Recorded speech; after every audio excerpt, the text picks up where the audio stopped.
नमस्कार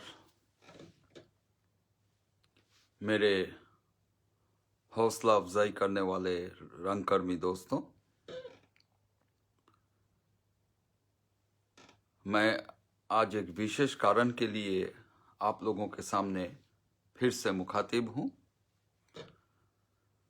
मेरा मंच थिएटर कम्युनिटी और गीतांजलि जी ने मुझे एक और जिम्मेदारी दी है कि आज लीजेंडरी एक्टर श्री सौमित्र चटर्जी जी के ऊपर आप लोगों से लाइव में मैं कुछ बातचीत करूं। तो हम लोग एक साथ शिरकत देंगे और आप सभी को मेरे तरफ से नमस्कार। क्योंकि जिस तरीके से आप लोगों ने मेरे पिछले लाइव सेशन को इस्तकबाल किया, इसलिए मैं आप सबको तहे दिल से शुक्रिया अदा करता हूं और मेरा मंच थिएटर कम्युनिटी को भी मैं तहे दिल से शुक्रिया अदा करता हूं कि जिस तरीके से उन्होंने मुझे एक मौका दिया था इंडियन थिएटर और वर्ल्ड थिएटर के बारे में बातचीत करने के लिए। और आज भी ये जो एक ट्रिब्यूट मैसेज के लिए मेरा मंच मुझे एक मौका दिया, इसलिए मैं अपने आप को फॉर्चुनेट मानता हूँ। और ये एक बहुत ही पावरफुल पहल है कि इस तरीके का एक सब्जेक्ट को लेकर मैं आप लोगों के सामने यहाँ पर हाजिर हूँ।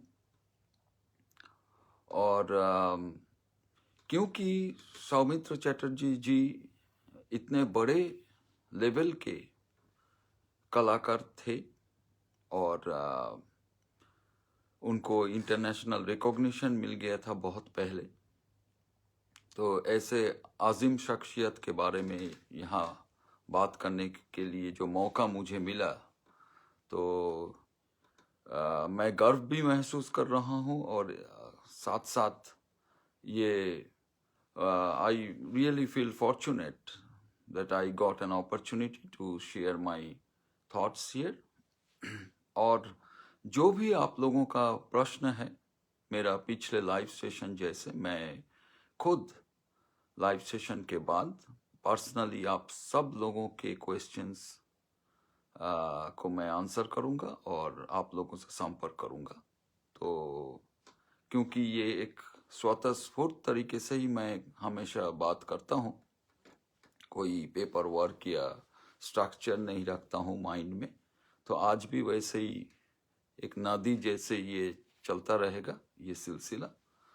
और जो भी मेरे मन में थॉट्स आएगा मैं उसको एक्सप्रेस करूँगा। और थोड़ा सा मैं आप लोगों को ये भी कहना चाहता हूँ कि कल रात मैं, क्योंकि अभी मैं सुबह के 5:30 बजे शामिल हूँ आप लोगों के सामने, जो पिछले लाइव सेशन में भी वही था टाइमिंग, जो मेरे पैसिफिक टाइम यूनाइटेड स्टेट्स में। मैं अभी कैलिफोर्निया में हूँ सुबह के 5:30 बजे, तो अभी भी अंधेरा है बाहर। और कल रात थोड़ा सा लेट हो गया घर वापस आने में, क्योंकि हमारे यहाँ पर एक बहुत बड़े बे ब्रिज है, सैन फ्रांसिस्को बे ब्रिज, जो गोल्डन गेट ब्रिज के ऑपोजिट साइड है। तो वहाँ पर कल बहुत बड़े एक कैरावन प्रोसेशन और रैली, पॉलिटिकल रैली निकला था इन सॉलिडरिटी विथ इंडियन फार्मर्स, जो गवर्नमेंट के कुछ एग्रीकल्चर पॉलिसीज और लॉज के अगेंस्ट में स्ट्राइक में है। तो उसके ऊपर बहुत बड़े एक प्रोटेस्ट मूवमेंट यहाँ पर हुआ। यहाँ जो फार्मर्स है कैलिफोर्निया के और इंडियन कम्युनिटी जो यहाँ पर है, वो सारे मिल के तो ये रात तक चला। तो इसलिए ब्रिज थोड़ा सा बंद हो गया था इस बार क्रॉस करके घर आना थोड़ा मुश्किल हो गया। तो ये पिछले लाइव सेशन में भी एक हुआ था कि मैं सैक्रामेंटो सिटी में आ गया था, तो वहाँ से जब मैं सैन फ्रांसिस्को आया तो 4 घंटे की ड्राइविंग में ये स्केड्यूल तय था। तो जो भी हो जाए दुनिया में, जब हम कमिट करते हैं एज थिएटर आर्टिस्ट, आप लोग भी थिएटर कलाकार हैं और थिएटर वर्कर्स है, तो हम लोग को आना ही पड़ता है रिहर्सल्स में। तो ये लाइव सेशन भी वही है, कमिटमेंट की बात है। तो इसलिए आप सभी लोगों के सामने आज मैं मुखातिब हूँ फिर से, और मुझे बहुत अच्छा लग रहा है। तो मैं शुरू करता हूँ जो discussion legendary actor Shri Soumitra Chatterjee ji के ऊपर। आप लोगों को ये मैं शेयर करना चाहता हूँ कि मेरा पहला दिन जब मैं यूनाइटेड स्टेट्स में कदम रखा था, जैसे मैं एयरपोर्ट से मैं बाहर आया और मैं सिटी में मैं एक मेट्रो ट्रेन में सवारी होके जब मैं एक टैक्सी कॉल कर रहा था, उसी टाइम एक बहुत बड़े पोस्टर द वर्ल्ड ऑफ आपू मुझे नज़र में आया, जिसमें सौमित्र जी के आपू कैरेक्टर के जो पोस्टर है वो लगा हुआ था, बहुत ही बड़े पोस्टर। और वो पैसिफिक फिल्म आर्काइव, हमारे यहाँ पर एक फिल्म आर्काइव है, पैसिफिक फिल्म आर्काइव, जहाँ पर बाद में मैं थोड़ा सा कनेक्टेड हो गया था लाइफ के डेस्टिनी में। तो वहाँ पर सबसे पहले मुझे सौमित्र जी के जो फेस देख के मुझे बहुत गर्व हुआ।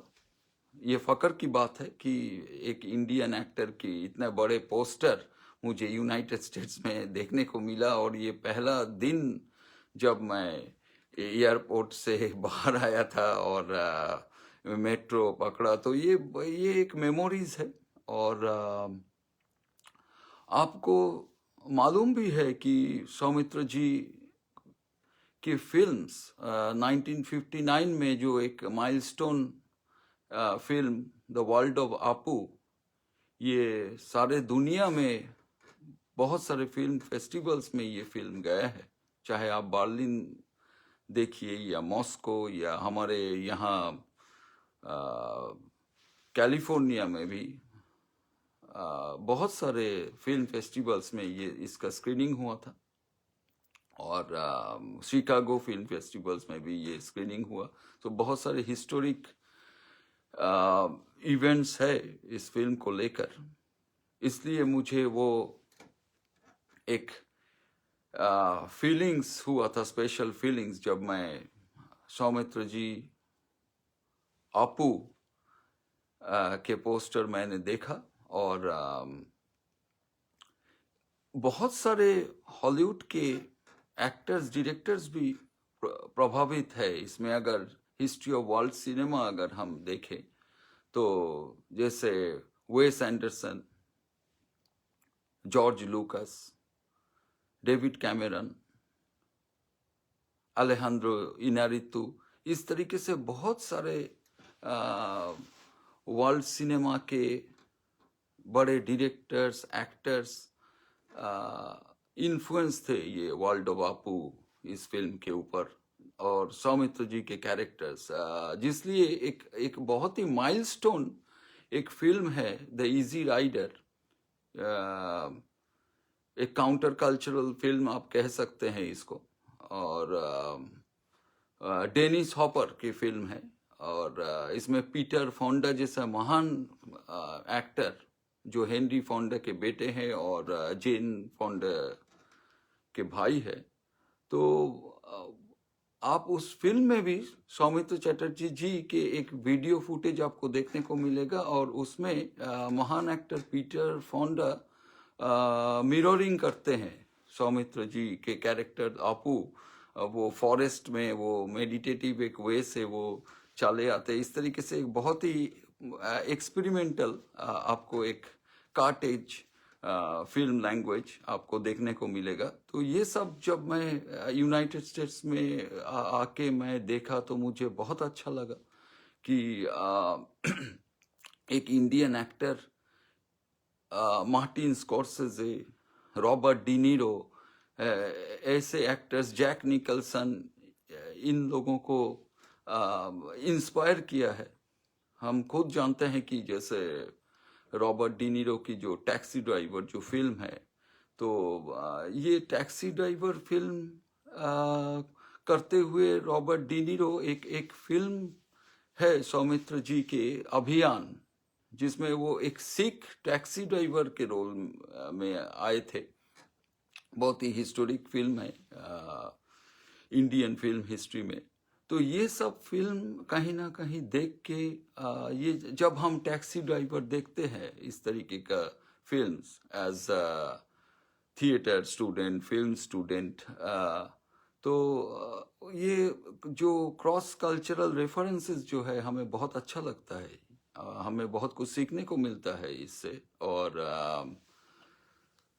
तो सिर्फ यूनाइटेड स्टेट्स की बात नहीं है, क्योंकि हमारे जो पोस्टर है इस मेरा मंच प्लेटफॉर्म की इस लाइव सेशन के बारे में आपको अच्छा लगेगा कि उसमें लिखा हुआ भी है कि शुरू में कि सौमित्र जी के जो इंटरनेशनल रिकॉग्निशन जो मिला था उनको एज एन एक्टर, तो इसलिए मैंने टॉपिक यहाँ से शुरू किया। लेकिन थोड़ी देर बाद उनके रंगकर्म और रंगकर्मी सौमित्र जी के बारे में हम बात करेंगे, क्योंकि वही हमारे टॉपिक है। लेकिन ये भी एक हमारे लिए एक फख्र की बात है कि जब मैं पेरिस में था, जब मैं वहाँ के जो सेन नदी है उसके जो लेफ्ट बैंक में जब मैं म्यूजी डियोर से इस तरीके के जगह पर जब मैं गया, तो क्योंकि सौमित्र जी को French order of arts and Letters award मिला था 1999 में as an Indian actor. French government से जो अवार्ड उनको मिला था, तो वहीं पर जो सारे स्पॉट्स है पेरिस में, जैसे जॉर्ज पॉम्पिडू सेंटर, जहाँ पर ये सेरेमनी हुआ था, तो मुझे बहुत अच्छा लगा। और बाद में भी 2017 में जब उनको the Legion of Honour award मिला, जो महान डायरेक्टर सत्यजीत रे साहब को भी मिला था, तो पेरिस में मुझे बहुत अच्छा लगा कि जब मैं खड़ा होता हूँ ये सब जगह पर, तो मुझे वो एसेंस मिलता है कि हमारे ही देश से एज ए डायरेक्टर सत्यजीत रे या सौमित्र चटर्जी जी एज एन एक्टर, उनको इस तरीके का मतलब प्रेस्टिजियस अवार्ड्स वहाँ पर मिला। फ्रेंच गवर्नमेंट ने रिकॉग्नाइज किया, और वहाँ के जो फिल्म फ्रेटर्निटी है, आर्ट फ्रेटर्निटी है, उन लोगों ने उन लोगों को रिकॉग्नाइज किया। और क्योंकि इस अवार्ड के साथ नेपोलियन बोनापार्ट की भी एक हिस्ट्री है, तो ये सारे हिस्ट्री है एक तरीके से, तो इसलिए भी मुझे बहुत अच्छा लगता है एज एन इंडियन जब मैं यहाँ पर जाता हूँ। और जब मैं लंदन में आया था, तो वहाँ पर ब्रिक्सटन करके एक नेबरहुड है, वहाँ पर जो लंदन के जो ब्लैक थिएटर की जो हिस्ट्री है, अदर देन जो ऑनगोइंग ब्रिटिश थिएटर की जो ट्रेडिशन वहाँ पर चलता है, उसको लेकर भी सौमित्र जी ने एक प्ले बनाया था बंगाल में लगभग 1980s के आसपास। उन्होंने काफ़ी फ्यूचरिस्टिक वे से सोचा था ब्लैक थिएटर के ऊपर इंडियन थिएटर में। तो ये सब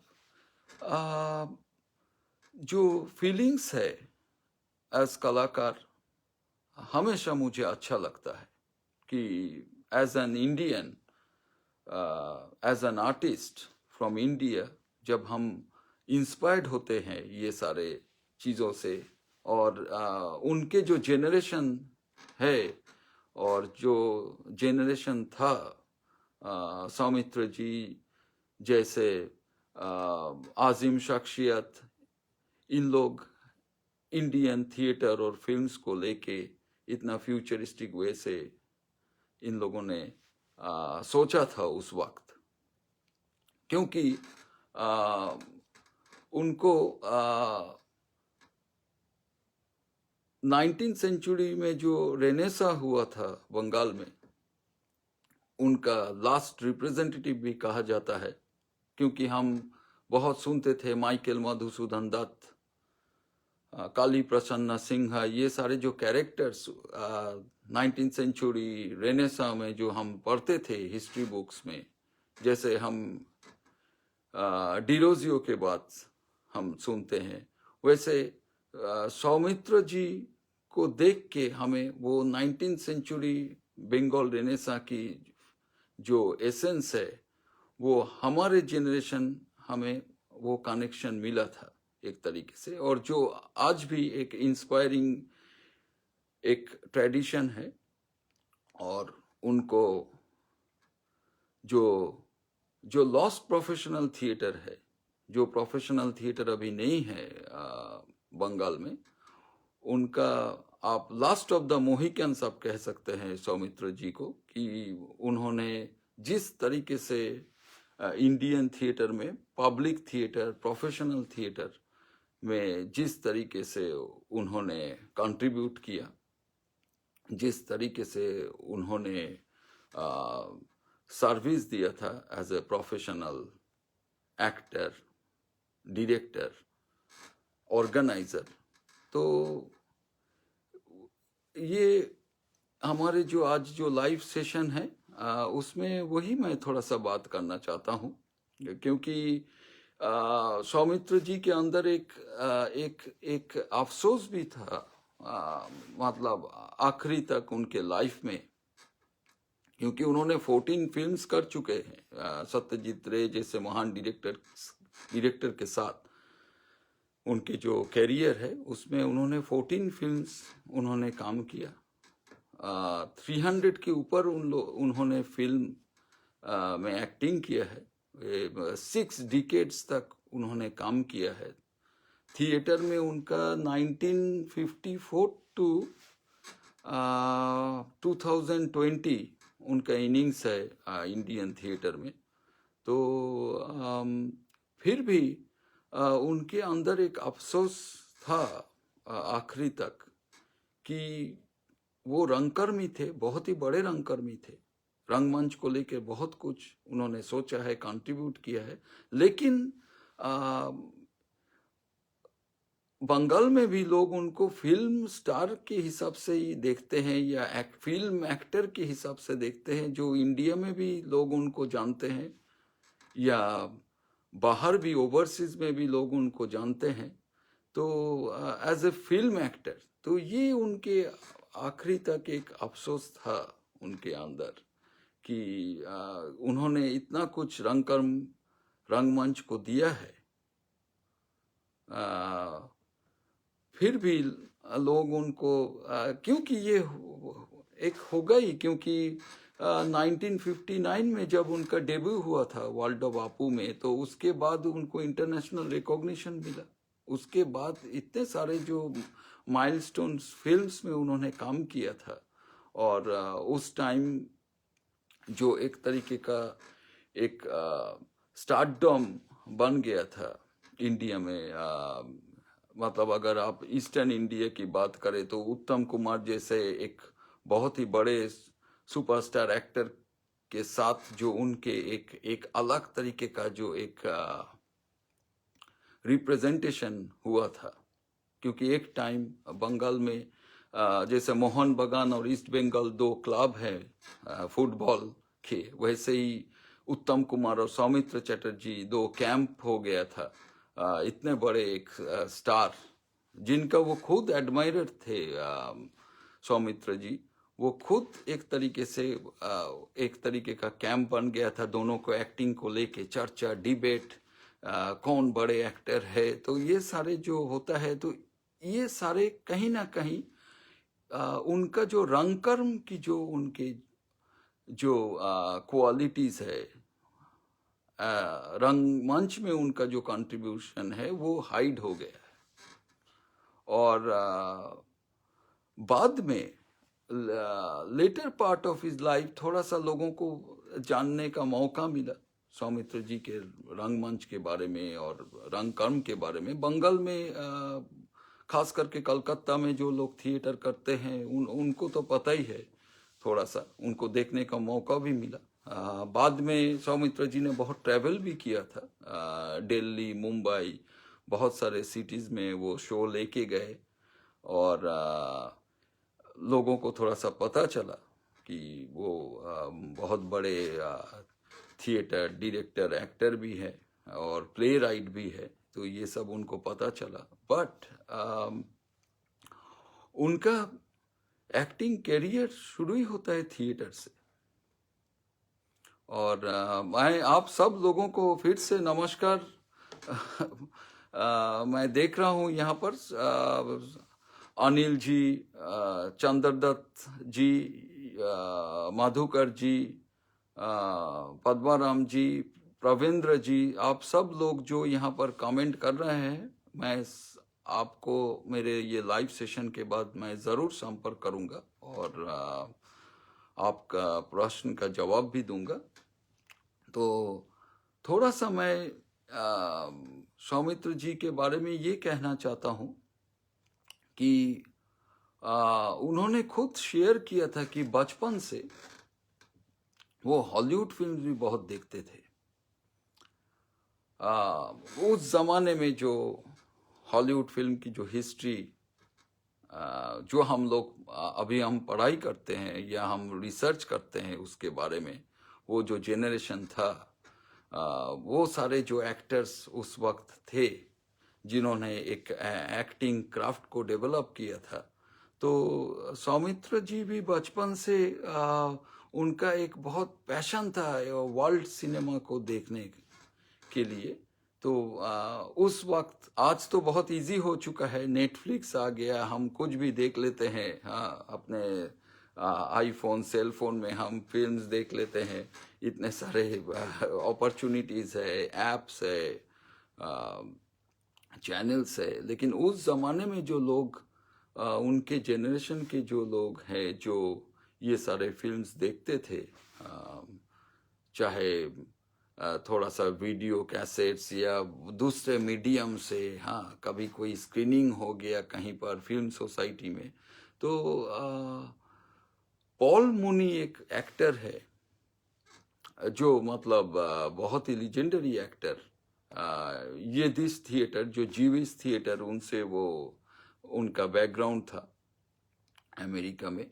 तो पॉल मूनी, जैसे हम लोग मार्लोन ब्रांडो के बारे में बहुत कुछ जानते हैं, लेकिन पॉल मूनी के बारे में इतना कुछ नहीं जानते हैं। बट इन लोग जो हम, जैसे मेथड एक्टिंग के बारे में आज हम लोग बहुत कुछ जानते हैं, ली स्ट्रॉसबर्ग, जैसे हम स्टेला ऑडलर, ये सारे जो हिस्ट्री है, एलिया काजान, मार्लोन ब्रांडो, ये सब हम जब देखते हैं, हैरोल्ड क्लरमन, तो इसके पहले अगर हम पॉल मूनी की बात करें तो पॉल मूनी ने ज़बरदस्त एक्टिंग के ऊपर, बहुत ही disciplined acting, research oriented acting, immersive way से उन्होंने अपने कैरेक्टराइजेशन किए हैं। आप खुद देख सकते हैं, बहुत सारे फिल्म अभी है, उन्होंने एमिल जोला के ऊपर उन्होंने किरदार निभाया, और ऐसे बहुत सारे हिस्टोरिक फिल्म में उन्होंने काम किया है। जब वो 12 इयर्स एज के थे तो वो 80 इयर्स ओल्ड के एक कैरेक्टर उन्होंने किया था। एक 7 फेसेस करके फिल्म है जिसमें वो 7 कैरेक्टर्स उन्होंने किया उस फिल्म में, 7 फेसेस, आप देख सकते हैं। तो सौमित्र जी पॉल मूनी से बहुत प्रभावित थे। ये सबको पता नहीं है इस बारे में, और क्योंकि वो बचपन से ये सारे जो फिल्म्स वो देखते थे, जिसमें एक और एक्टर के मैं नाम करना चाहता हूँ इसमें, जिसमें जैसे मॉन्टगोमरी क्लिफ्ट, तो मॉन्टगोमरी क्लिफ्ट एक बहुत बड़े स्टार एक्टर थे हॉलीवुड के। सिर्फ 12 इयर्स की उनका कैरियर है हॉलीवुड में उस वक्त। और एक अनफॉर्चुनेटली एक कार क्रैश में उनका कैरियर ख़त्म हो गया था।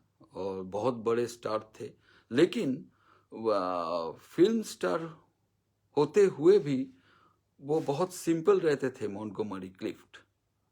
और एक सेकेंड हैंड कार उनके पास था जो 10 साल पुराने एक कार। जब वो बहुत बड़े हॉलीवुड स्टार थे, वो लॉस एंजलिस में भी नहीं रहे हॉलीवुड में, वो खुद न्यूयॉर्क में एक मतलब एक पुराने मकान वो खरीद लिया था, उसमें रहते थे बहुत सिंपल तरीके से।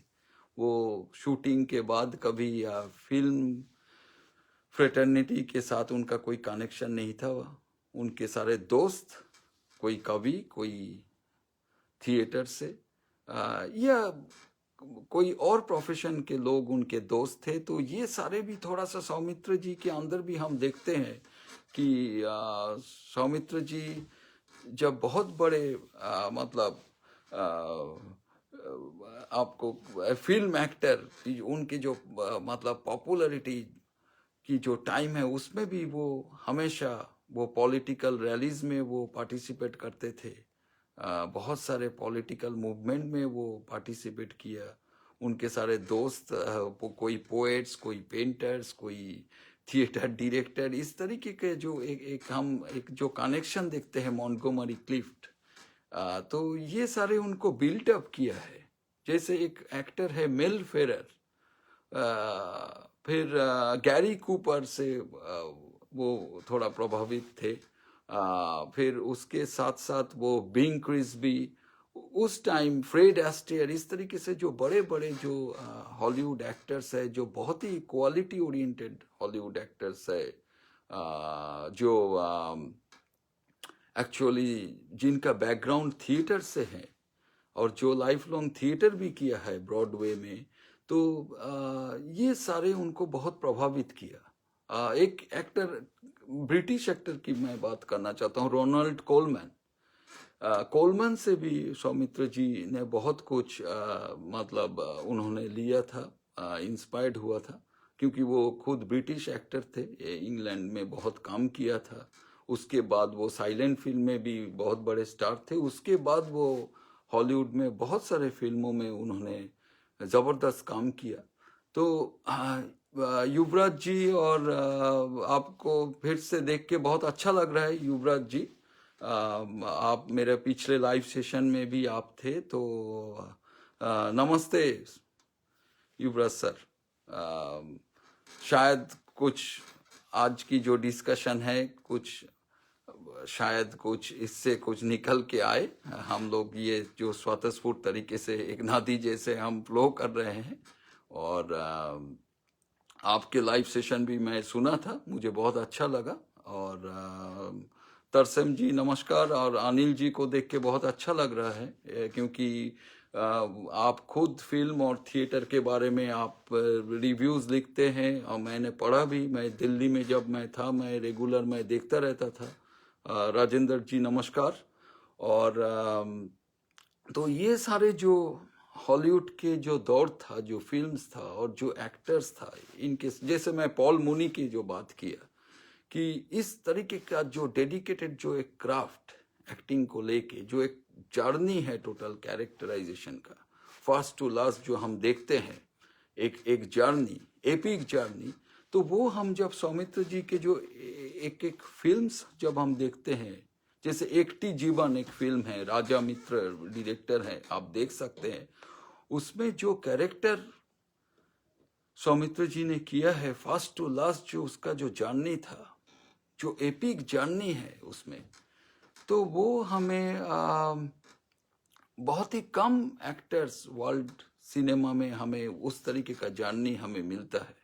जैसे कोई लुई पास्टर का रोल किया, या कोई फ्रॉयड का रोल किया, जैसे मॉन्टगोमरी क्लिफ्ट के बारे में बात हो रहा था, या पॉल मूनी के बारे में बात हो रहा था। इस तरीके से हम जब देखते हैं, या ओमर शरीफ जी ने हॉलीवुड में जो एक एपिक जर्नी में कुछ कैरेक्टर्स किया है, तो उस तरीके का जो एक कैरेक्टर्स की जो आउटपुट, जो जर्नी हमें देखने को मिलता है, जो बरहंत मिलता है, जो कैनवस मिलता है, जो स्कोप मिलता है एक्टर को, तो वो सौमित्र जी वो कैरेक्टर की जो स्पाइन है वो पकड़ लेते थे, क्योंकि बहुत सारे फिल्म्स उन्होंने किया है।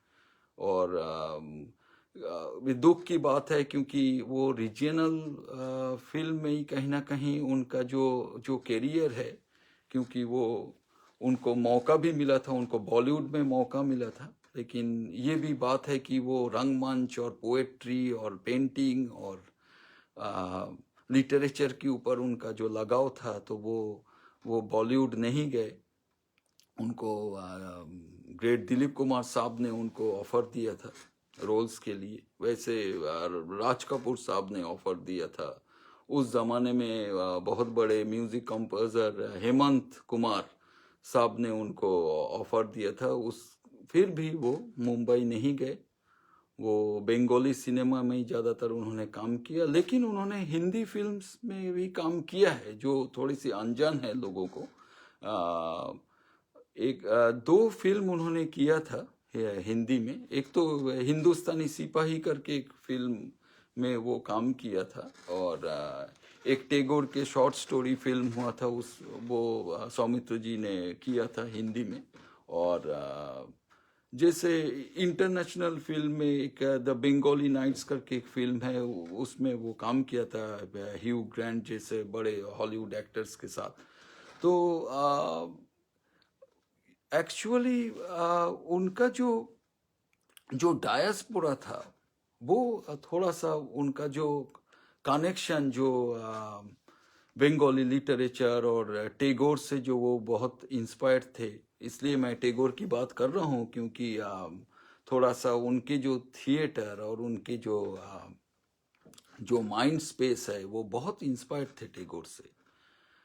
तो ये तो हुआ उनका एक जर्नी, जो मैं थोड़ा सा हॉलीवुड फिल्म हिस्ट्री में चला गया था उनके चाइल्डहुड से।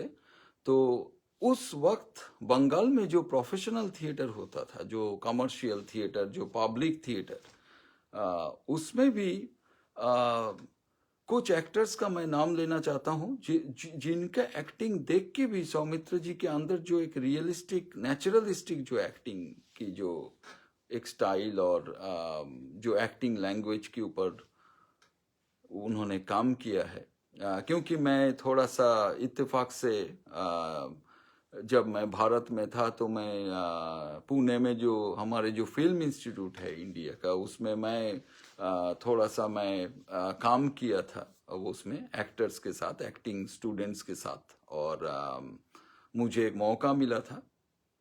और मैं एक वहाँ पर एक थिएटर प्रोडक्शन भी किया था एक्टिंग स्टूडेंट्स के साथ। तो उस ज़माने में उस दरमियान थोड़ा सा हम लोग थिएटर एक्टर्स जो फिल्म में जिनका कंट्रीब्यूशन है, जो जिन्होंने बैलेंस किया है थिएटर और फिल्म दोनों सब्जेक्ट, तो ये थोड़ा सा हम लोगों ने चर्चा किया था वहाँ पर।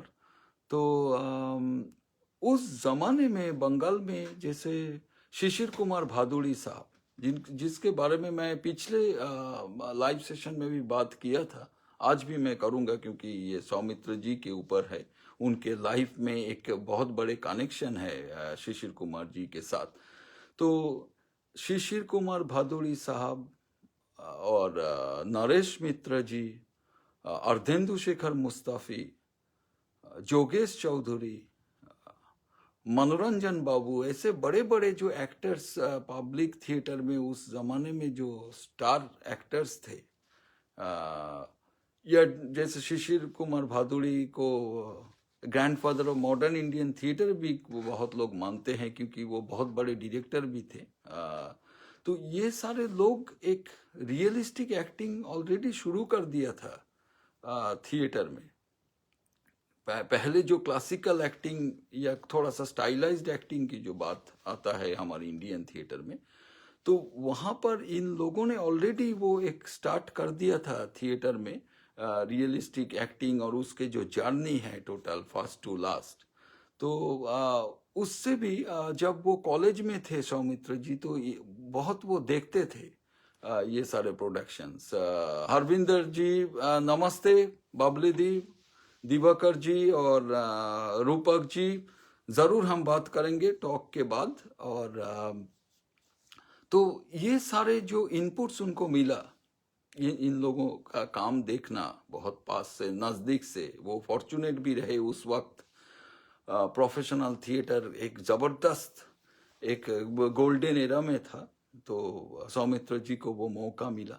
और बाद में जब वो यूनिवर्सिटी में थे तो वो खुद नाटक डायरेक्ट करते थे और वो एक्टिंग करते थे। उनके घर में रंगमंच और एक तरीके का थिएटर का एक एक ट्रेडिशन था। उनके ग्रैंडफादर और फादर भी थोड़ा सा थिएटर के साथ जुड़े हुए थे एमेचर इस लेवल में। तो अ, थोड़ा सा उनको वो मौका मिला है चाइल्डहुड से। वो अपने घर में भी उन उन लोगों का नाटक हुआ करता था, थोड़ा सा घर के बिस्तर लगा के। वो उन उन लोगों का जो सौमित्र जी के जो चाइल्डहुड डेज में थोड़ा सा अपना मतलब आंगन में, घर के आंगन में थोड़ा बिस्तर लगा के और जो बेडशीट से कार्टन बना के थिएटर करना, जो हम स्तानिस्लावस्की के लाइफ जब हम पढ़ते हैं तो ये सब हमें मिलता है, ये सारे जानकारी। तो मुझे बहुत अच्छा लगा कि सौमित्र जी के चाइल्डहुड में भी इस तरीके का एक जर्नी है और उन्होंने इस तरीके से नाटक किया है चाइल्डहुड डेज में। और उनके पेरेंट्स वो सिगरेट की जो पुराने जो फॉयल होता था सिल्वर का, उससे वो क्राउन बनाते थे और उनका कॉस्ट्यूम पेरेंट्स ने बनाया। और पेरेंट्स के जो फ्रेंड्स है वो आते थे वो नाटक देखने के लिए। तो ये सारे इनपुट्स के बाद उनका जो एक थिएटर के ऊपर जो इंटरेस्ट बचपन से था, फिर वो कॉलेज में आके वो खुद थिएटर करना शुरू कर दिया था। उन्होंने यूनिवर्सिटी डेज में मंकीज पॉ नाटक को एडप्ट करके और वो उन्होंने वो स्टोरी को एडप्ट करके उन्होंने प्ले किया। तो इसके बाद वो एक्चुअली जब यूनिवर्सिटी डेज में एक बहुत बड़े एक्टर अहिंद्र चौधरी जी कलकत्ता में प्रोफेशनल थिएटर के बहुत बड़े स्टार थे, उनके साथ उनका संपर्क हो गया था। तो उसके बाद उन्होंने शिशिर कुमार भादुड़ी साहब का एक्टिंग देखा। जो शिशिर कुमार भादुड़ी जी के बारे में मैं पिछले लाइव सेशन में भी शेयर किया था कि ग्रीक थिएटर और इंग्लैंड की जो थिएटर है और जो आवर इंडियन थिएटर ट्रेडिशन, ये तीनों को एक साइंटिफिक लेंस से मिला के एक मॉडर्न सेंसिबिलिटी के साथ वो बहुत सारे प्लेज उन्होंने डायरेक्ट किया था। वो ब्रॉडवे तक भी एक प्रोडक्शन लेके आए थे। तो उस जमाने में शिशिर कुमार भादुड़ी साहब थोड़ा सा थिएटर में उनका एक प्रॉब्लम चल रहा था स्पेस को लेकर, प्लेटफॉर्म को लेकर। तो वो कॉलेज स्ट्रीट, हमारे वहाँ एक बुक मार्केट है कलकत्ता में, वहाँ पर एक छोटे से कमरे में वो बैठे रहते थे और उनके पास कोई स्पेस नहीं था, थिएटर नहीं था उस टाइम। तो उसी टाइम सौमित्र जी से उनसे मिला और संपर्क किया और वो कुछ कॉल शोज करते रहते थे, कुछ स्पेशल कॉल शोज, क्योंकि उनके जो एक स्टारडम बन गया था, उनका जो पॉपुलैरिटी था उस टाइम, उनका डायरेक्शन, उनके एक्टिंग को लेकर। तो कभी कभी कुछ प्रोड्यूसर्स कुछ कॉल शोज में उनको बुला लेते थे। तो वैसे एक प्ले उन्होंने मतलब उनका ऑलरेडी डायरेक्टेड प्ले था प्रफुल्ल, उसमें वो कॉल शोज में करते रहते थे। गिरीश चंद्र घोष जी जो बंगाल के शेक्सपियर जिनको कहते हैं, उनके ही नाटक है। तो उसमें सौमित्र जी को पहले एक मौका मिला एक बड़े लेवल के एक प्रोडक्शन में। एक 1 डे नोटिस में उन्होंने एक कैरेक्टर उन्होंने किया था जिसमें शिशिर भादुड़ी साहब ने उनको एक मौका दिया था। तो उससे उनका जर्नी शुरू हो गया। फिर बर्टोल्ट ब्रेख्ट को उन्होंने अडॉप्ट किया था।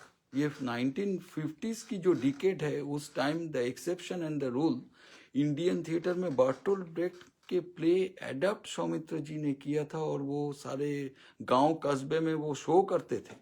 वो किताब एक्चुअली शिशिर कुमार भादुड़ी साहब ने उनको दिया था, ये स्क्रिप्ट इंग्लिश में। तो सौमित्र जी ने बहुत अडॉप्ट किया है, जिसके बारे में मैं बात करना चाहता हूँ। और तो उनका जर्नी शुरू हो गया। फिर उसके बाद उन्होंने अपना एक ग्रुप बना लिया था बंगाल में। एक चिन्मय रॉय करके एक आर्टिस्ट है, उनके साथ मिलके आधुनिक दल, आधुनिक वर्ड मीन्स मॉडर्निटी। तो तब से उनका एक मॉडर्न थिएटर के ऊपर एक सोच था और उन्होंने शुरू कर दिया।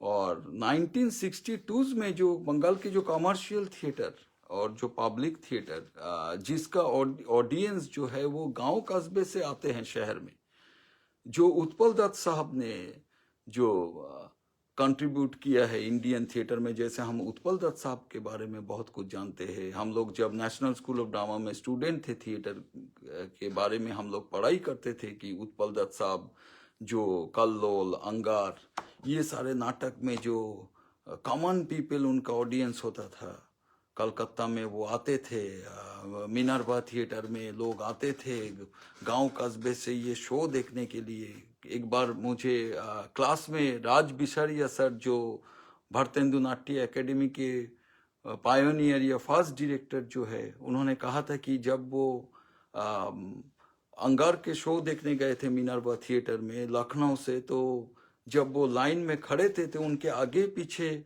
कोई एक फार्मर थे और उनके सामने कोई फैक्ट्री वर्कर ऑडियंस थे वो टिकट के लाइन में।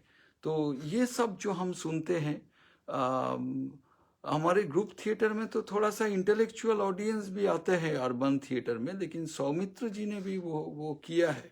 उन्होंने मतलब विलेज से ऑडियंस पुल करने का एक उनके पास एक पावर था, जो प्रोफेशनल थिएटर में जो मैं बात कर रहा था अभी आपको। तो ये सारे जो इनपुट्स है उस टाइम प्रोफेशनल थिएटर में 1962 में उनको एक मौका मिला था, क्योंकि जो मैं आपको कह रहा था कि उत्तम कुमार जी जो बहुत बड़े बंगाल के सुपरस्टार जिनको सब लोग जानते हैं, जिन्होंने बॉलीवुड में भी काम किया था, 1962 में उनके साथ थोड़ा सा कॉन्ट्रैक्ट लेके एक प्रोफेशनल थिएटर बोर्ड के प्रोड्यूसर्स के साथ उनका थोड़ा सा कुछ कॉन्फ्लिक्ट हुआ था और उसमें एंट्री हो गया था अपना सौमित्र जी का। सो वहीं से जो उनका एंट्री हुआ ये चलता रहा 1996 तक। मतलब आप देख लीजिए 1962 से लेकर 1996 तक सौमित्र जी ने जितने भी फिल्म्स किए उनके साथ साथ उनका प्रोफेशनल थिएटर भी चलता रहा और उन्होंने बहुत पुल किया था ऑडियंस, रूरल ऑडियंस उन्होंने पुल किया था। और नमस्कार जितेंद्र जी और विकास जी और रूपक जी, हम ज़रूर बात करेंगे बाद में। आप लोगों का क्वेश्चंस के बारे में मैं बात करूंगा, आपको जवाब दूंगा। तो सौमित्र जी ने ये सारे जो उनका जो इनपुट्स है, क्योंकि बंगाल में एक ग्रुप थिएटर मूवमेंट के बारे में जो हमारे इंडियन थिएटर में भी हम पढ़ाई करते हैं कि इंडियन थिएटर में जो ग्रुप थिएटर मूवमेंट जो 40s के जो डिकेड से बहुत अल्टरनेटिव थिएटर, एक्सपेरिमेंटल थिएटर की जो दौर चला, पॉलिटिकल थिएटर की दौर, और 50s से प्रोफेशनल थिएटर के थोड़ा सा डिक्लाइन हो गया था। लेकिन 70s और 80s में सौमित्र जी अकेले संघर्ष करके ये प्रोफेशनल थिएटर को मतलब सेव करने के लिए उन्होंने बहुत कंट्रीब्यूट किया। उन्होंने बहुत ही एक्सपेरिमेंटल और बहुत ही पावरफुल सब्जेक्ट्स वो प्रोफेशनल थिएटर में लेते थे, जिसमें वो ग्रुप थिएटर की भी इन्फ्लुएंस है। उन्होंने अंधा युग भी किया है। अंधा युग में अजितेश बैनर्जी जो नांदीकर के फाउंडर मेंबर है और अनूप कुमार साहब उस जमाने के बहुत बड़े थिएटर फिल्म एक्टर, इन लोग दोनों थे और सौमित्र जी ने डायरेक्ट किया था। तो वो प्रोफेशनल थिएटर में 70s 80s में थोड़ा सा एक डिग्रेडेशन शुरू हो गया था, मतलब bad text, design, like somehow जो design, selection of actors, acting language, हाँ, तो वो प्रोड्यूसर और ऑर्गेनाइजर्स की थोड़ा सा प्रॉब्लम से एक डिग्रेडेशन हो गया था 70s 80s में। उसके पैरेलल सौमित्र जी ने जबरदस्त, क्योंकि उन्होंने 30 फुल लेंथ प्ले लिखे हैं उनके कैरियर में, बहुत बड़े प्ले राइट भी है, तो वो बहुत सारे मतलब वेस्टर्न स्क्रिप्ट्स को उन्होंने अडेप्ट किया। बहुत अच्छे सब्जेक्ट्स उन्होंने लेते थे। डिज़ाइन सीनोग्राफी के बारे में सौमित्र जी ने बहुत कुछ सोचा। कॉस्ट्यूम कैसे होगा, म्यूजिक कैसे होगा, उस जमाने में लाइटिंग, सेट डिज़ाइन, थिएटर की जो ऑर्गेनाइजेशन, ये सब लेके वो सोचते थे। और जबरदस्त उन्होंने एडेप्टेशन शुरू कर दिया था, जो आसान नहीं था। जो मैं पिछले बार आपको कहा था कि जैसे ब्रिक्सटन में जब मैं गया था लंदन में, तो वहाँ पर जैसे जमाइकन ट्रेडिशन मिलता है, आपको देखने को मिलता है। और जो ब्लैक थिएटर के बारे में बहुत सारी हिस्ट्री ब्रिटिश थिएटर में, ब्रिक्सटन में आपको जानकारी मिलता है। उस टाइम सौमित्र जी मतलब 70s के एंड में और 80s के बिगिनिंग में उन्होंने थिएटर में इस तरीके का स्क्रिप्ट उन्होंने सिलेक्ट करना शुरू कर दिया था। जैसे moon on A rainbow shawl एक प्ले है, एक ट्रिनिडेड टोबैको के बहुत बड़े एक्टर है, उनके एक मतलब स्क्रिप्ट उन्होंने बंगाल में वो एडप्ट किया। फिर क्लिफोर्ड ओडेट्स जो अमेरिकन प्ले राइट है बहुत बड़े, और उनके जो द बिग नाइफ, ये सारे प्लेस को वो एडप्ट किए थे प्रोफेशनल थिएटर में, जिसमें गांव कस्बे की लोग आते थे देखने के लिए बंगाल में ये सारे शोज। और वो एडप्ट करना आसान बात नहीं है।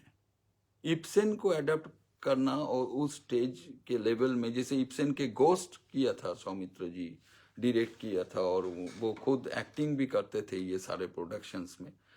तो कभी वो तुर्गेनेव को सिलेक्ट किया, कभी जो मैं बात कर रहा था आपको क्लिफोर्ड ओडेट्स को सिलेक्ट किया, डूरेन मैट जो स्विट्जरलैंड से है, स्विस प्ले शुरू किया। तो ये सारे प्लेस की जो लोकल्स होते हैं, ये भी कभी स्विस टाउन, कभी लॉस एंजलिस,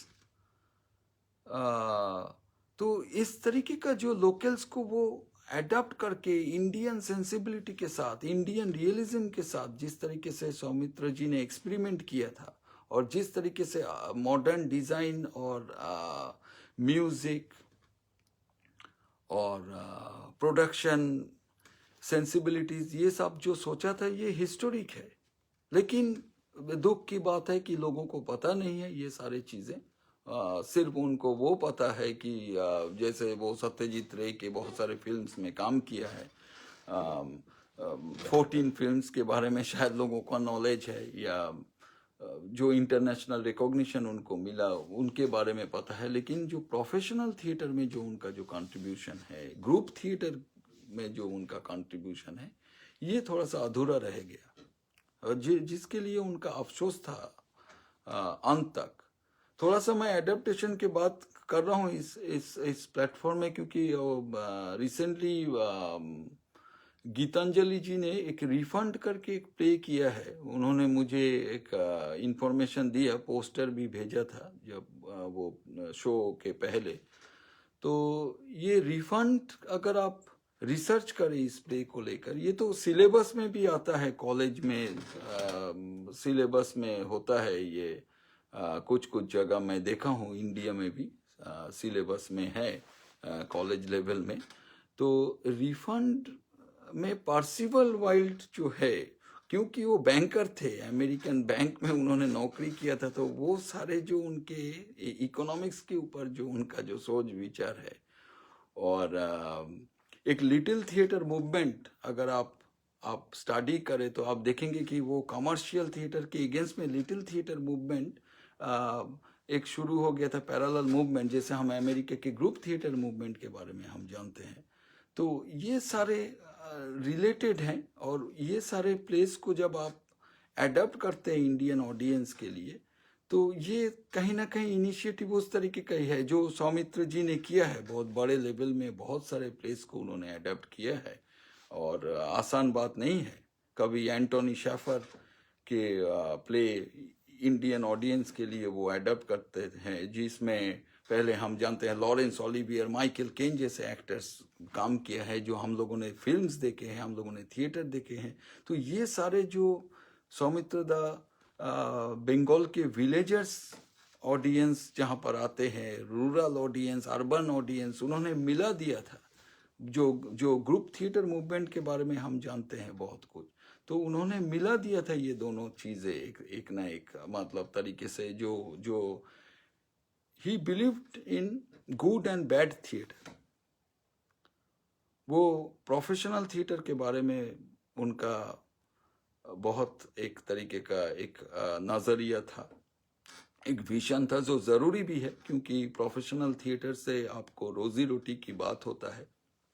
मैं खुद national school of drama pass out होने के बाद मैं दिल्ली में लगभग मैं 7 साल मैं एक प्रोड्यूसर ओरिएंटेड थिएटर के साथ जुड़ा हुआ था। प्रोफेशनल इंफ्रास्ट्रक्चर में मैंने काम किया, जिसमें एक पेमेंट एक सिस्टम होता है एक्टर्स का, और एक एक आप बड़े स्केल में कुछ काम कर सकते हैं, सीरीज शोज। तो इसलिए मुझे थोड़ा सा मैंने ये महसूस किया कि सौमित्र जी ने जो सोचा था उस वक्त, जो प्रोफेशनल थिएटर और पब्लिक थिएटर के बारे में जानने के लिए, क्योंकि ग्रुप थिएटर में कभी कभी हम थोड़ा सा एक टारगेट ऑडियंस भी हो जाता है, एक इंटेलेक्चुअल ऑडियंस और सिलेक्टिव। लेकिन पब्लिक थिएटर में जिस तरीके से बहुत सारे ऑडियंस को अट्रैक्ट करके सिटीज़ में लेके आना, तो जो उन्होंने किया है। और सौमित्र जी यात्रा में भी बहुत काम किया है। 350 नाइट्स उन्होंने एक बाबू मोशाई करके एक बंगाल में एक यात्रा हुआ करता था, उसमें वो काम किया। उन्होंने रेडियो प्ले किया है, ब्रेक के 3 पेनी ओपेरा एक रेडियो प्ले में भी उन्होंने काम किया है। तो 96 के बाद जब ये प्रोफेशनल थिएटर का एग्जिस्टेंस खत्म हो गया था कलकत्ता में, तो फिर ग्रुप थिएटर में भी उनका जबरदस्त कंट्रीब्यूशन रहा। मेरा अपना एक क्लासमेट है सुमंत, 2 दिन पहले मैं फ़ोन में उनके साथ मेरा बातचीत हो रहा था, जो रविंद्र भारती यूनिवर्सिटी में मैं जब ड्रामा डिपार्टमेंट में था कलकत्ता में, तो वो मेरा क्लासमेट है, बहुत अच्छे दोस्त है। तो सुमंत ने लगभग सौमित्र जी के साथ लगभग 56 के आसपास शोज में वो पार्टिसिपेट किया था। एक किंग लियर, जो हमारे ही एक वहाँ पर एक सीनियर डायरेक्टर है सुमन मुखोपाध्याय जी, उन्होंने डायरेक्ट किया था। और उसमें सौमित्र जी के करियर में एक जबरदस्त थिएटर प्रोडक्शन में उनका जो काम देखने को मिला, तो उसमें सुमंत ने क्योंकि बहुत सारे शोज में काम किया है, लगभग 28 शो में वो एक पावरफुल कैरेक्टर भी उसने किया है उस थिएटर प्रोडक्शन में। तो उससे बहुत कुछ बातचीत होता था सुमंत के साथ। सुमंत ने कहा कि जैसे 10 बजे से 6 बजे तक, जब उनका लगभग 75 ईयर्स एज हो गया था सौमित्र जी, वो रिहर्सल्स दिया, लगभग 2 महीने तक रिहर्सल्स दिया। और 1.5 घंटे तक वो मिनर्वा थिएटर जहाँ पर ये रिहर्सल्स होता था, उनके घर से लगभग 1.5 घंटे की रास्ते है। तो हर रोज़ एक सीनियर एक्टर जो इतने कुछ काम कर चुका है, 300 के ऊपर फिल्म्स, इंटरनेशनल रिकॉग्निशन मिल गया, और वो आते थे, और वो सारे यंग थिएटर वर्कर्स के साथ वो जुड़ गए थे, और वो हमेशा बहुत इमर्स्ड हो गए थे। किंग लियर करना भी आसान नहीं है, उसका जो लोड है, जो फिजिकलिटी है, जिस तरीके से वो प्रोडक्शन डिवाइस किया गया था। तो ये सारे बात सुन के मेरा जो दोस्त है सुमंत, उसने अभी भी मुझे सब कुछ शेयर करता है। थोड़ा सा सुमन मुखोपाध्याय जी ने भी मुझे बहुत कुछ इसके बारे में कहा है, और मैं थोड़ा सा फॉर्चुनेट भी हूँ कि मैं ये थिएटर प्रोडक्शन देखा भी हूँ।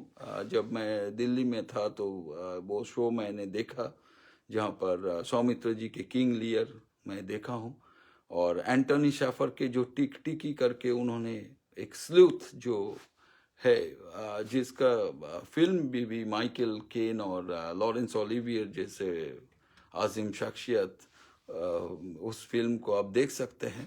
तो ये मैं लाइव में उसका एडेप्टेशन टिक टिकी जो कलकत्ता में 95 में मैं देखा था, और जबरदस्त एक्टिंग उसमें देखा था सौमित्र जी का। वो ग्रुप थिएटर के बैनर में हुआ था।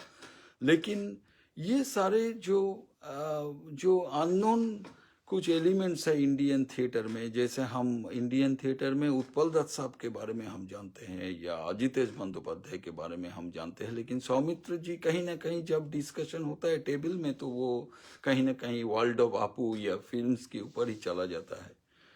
वो होगा ही एक तरीके से। अनूप दा नमस्कार।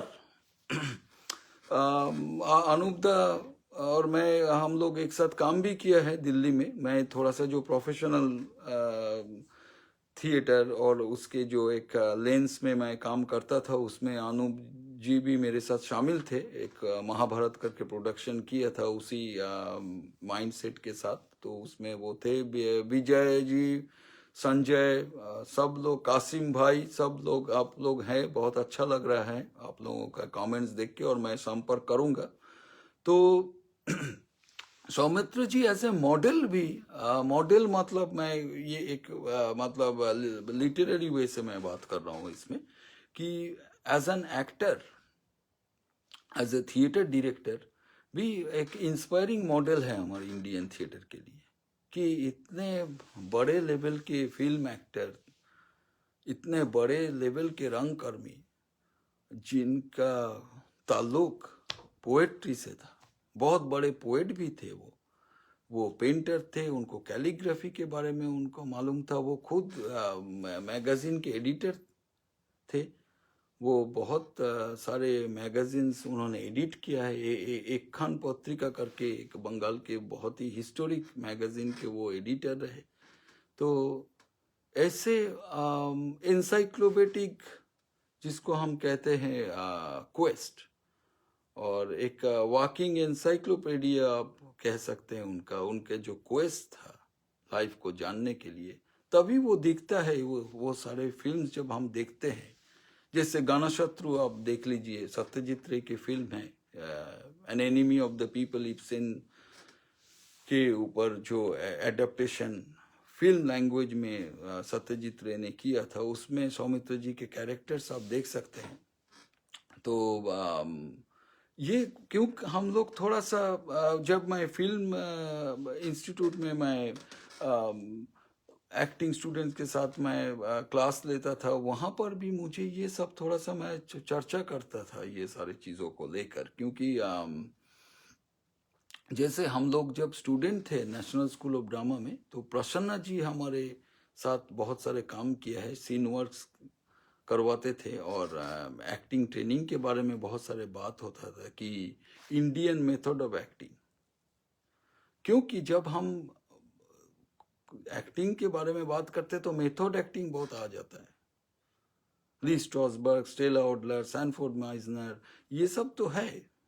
स्तानिस्लावस्की सिस्टम भी उसके पहले से जो हम लोग चर्चा करते हैं। लेकिन पैरेलली जो प्रसन्ना जी से जो हम लोगों को मौका मिला था एक इंडियन मेथड ऑफ एक्टिंग के बारे में, जो इंडियन रियलिज्म से कैरेक्टर को डेवलप करना, वो सौमित्र जी ने भी बहुत इसके ऊपर उन्होंने कंट्रीब्यूट किया। जो उनके फिल्म्स जब हम देखते हैं तो हमें वो मिलता है, वो फ्लेवर मिलता है। अब डिस्टेंट थंडर आप देख लेना, आसानी संकेत, या आप जैसे गाना देवता, ये सारे जो उनका फिल्म है, कोनी, इसमें जो कैरेक्टराइजेशन जो देखने को मिलता है, जो इंडियन एक्टर्स की जो सेंसिबिलिटी है, उनके जो रियलिटी है स्पेस के साथ, कैरेक्टर्स के साथ रिलेशनशिप, पर्सनल ट्रेट्स, कॉन्फ्लिक्ट, ये सारे जो साइकोलॉजिकल जो लेयर्स है कैरेक्टर्स की, तो वो एक इंडियन एक्टर होके, जिसमें हॉलीवुड की कोई मॉडल नहीं है।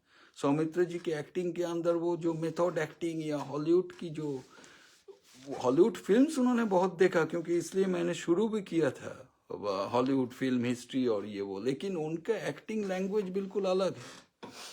तो जो क्राफ्ट इन लोगों ने डिवाइस किया था एज एन एक्टर, तो थोड़ा सा मैं रिलेट कर सकता हूँ। और क्योंकि मैंने प्रसन्न जी के साथ काम किया, और थोड़ा सा मेरे थिएटर करियर में भी मैं फॉर्चुनेट हूँ कि मेरा पहला प्ले मैं सिटी ऑफ जिन्स में मैं जोहरा साइगल मैम और टॉम ऑल्टर सर को मैं कास्ट किया था और इन लोगों के साथ मैंने काम किया था। तो ये जो दोनों एक्टर को करीब से जब मैं डायरेक्ट किया उनको देखा तो मुझे लगा कि सौमित्र जी भी वही है, जो डिसिप्लिन जो उनके अंदर था एक फिल्म एक्टर होके। जैसे शो के पहले 3 घंटे पहले वो आ जाते थे हमेशा अपने शो में, और 15 मिनट शो के पहले वो एक डार्क रूम में, ग्रीन रूम में वो बैठ जाते थे कंसंट्रेट करने के लिए।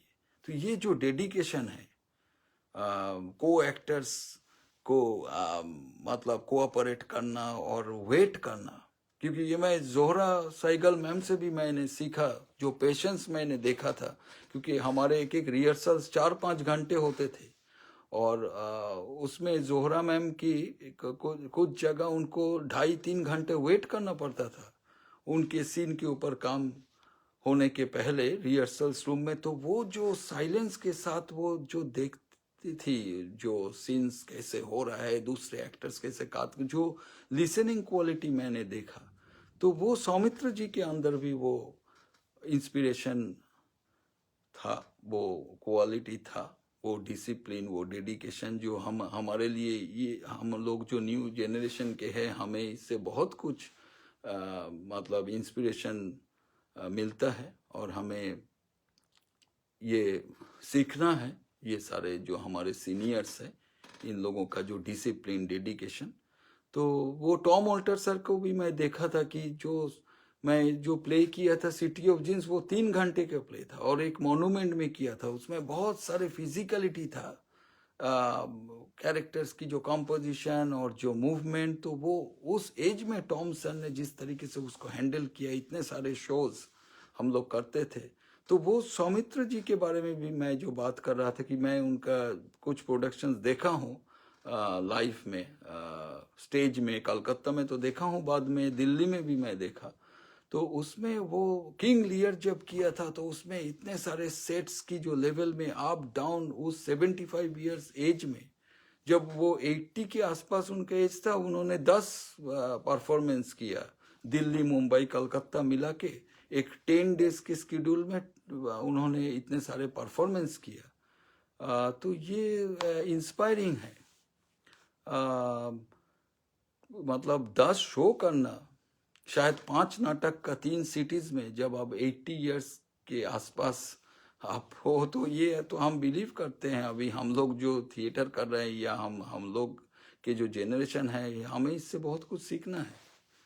और ये पैशन है, ये एक्चुअली थिएटर के ऊपर एक पैशन है। एक फिल्म एक्टर होने के बावजूद उनको जिस तरीके का स्टारडम मिल गया था बंगाल में, और वो उसके बावजूद भी उनके जो थिएटर के जो पैशन था, जब वो ग्रीन रूम में मिरर के सामने जो बैठते थे, जब वो देखते थे अपने रिफ्लेक्शन, वो मैजिक। तो ये पैशन है, ये खरीदा नहीं जा सकता है। तो ये जो मैं हॉलीवुड के भी कुछ एक्टर्स के बारे में यहाँ बात किया था थिएटर में, जो थिएटर के ऊपर जो उनका जो डेडिकेशन जो था, जैसे मैंने मेल फेरर के बारे में बात किया, या मैंने आपको रोनाल्ड कोलमैन के बारे में बात किया, पॉल मूनी के बारे में बात किया, या फ्रेड एस्टेयर, बिंग क्रिस्बी, ये सारे जो मैं बात कर रहा था आपको, तो ये भी वही है। क्योंकि हमारे यहाँ क्या होता है कि जब आप फिल्म में चले जाते तो फिर थिएटर के साथ एक एलियनेशन हो जाता है। तो ये जो बैलेंस किया था सौमित्र जी, फिल्म और थिएटर, ये बहुत कम कलाकार है दुनिया में जो इस तरीके से बैलेंस किया। मतलब मैं इंडियन थिएटर के बारे में बात करता हूँ, तो हमारे अंदर एक डिविजन हो जाता है कि फिल्म एक्टर, थिएटर एक्टर। तो इतने सारे जो 6 डिकेट्स से जो लॉन्ग इनिंग्स में जो उन्होंने बैलेंस किया, ये जो हमें थोड़ा सा ब्रॉडवे में दिखाई देता है। जैसे मैं एक प्ले अमेरिका में देखा था जब मैं यहाँ पर आया था शुरू में, लास्ट सीन में सैमुअल जैक्सन साहब को मैं देखा, जो बड़े फिल्म एक्टर सैमुअल जैक्सन, वो एक थिएटर में बहुत ही एक वाइटल सीन में उनका एंट्री हुआ। और ऐसे बहुत सारे कलाकार को मैं देखा जो फिल्म के बहुत नामी कलाकार है, वो थिएटर करते हैं, जैसे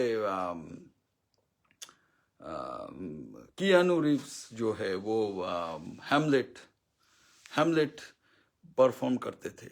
तो सौमित्र जी का भी बहुत एक ड्रीम था कि वो हैमलेट कभी करेंगे लाइफ में, इसलिए आखिरी में जब उनका 75 ईयर्स में वो किंग लियर किया, हैमलेट वो कर नहीं पाए क्योंकि तब तक बहुत उनका एज हो गया था, और उनका वो एक किंग लियर की जो कैरेक्टर है उनके साथ वो रिलेट कर पाए इस तरीके से।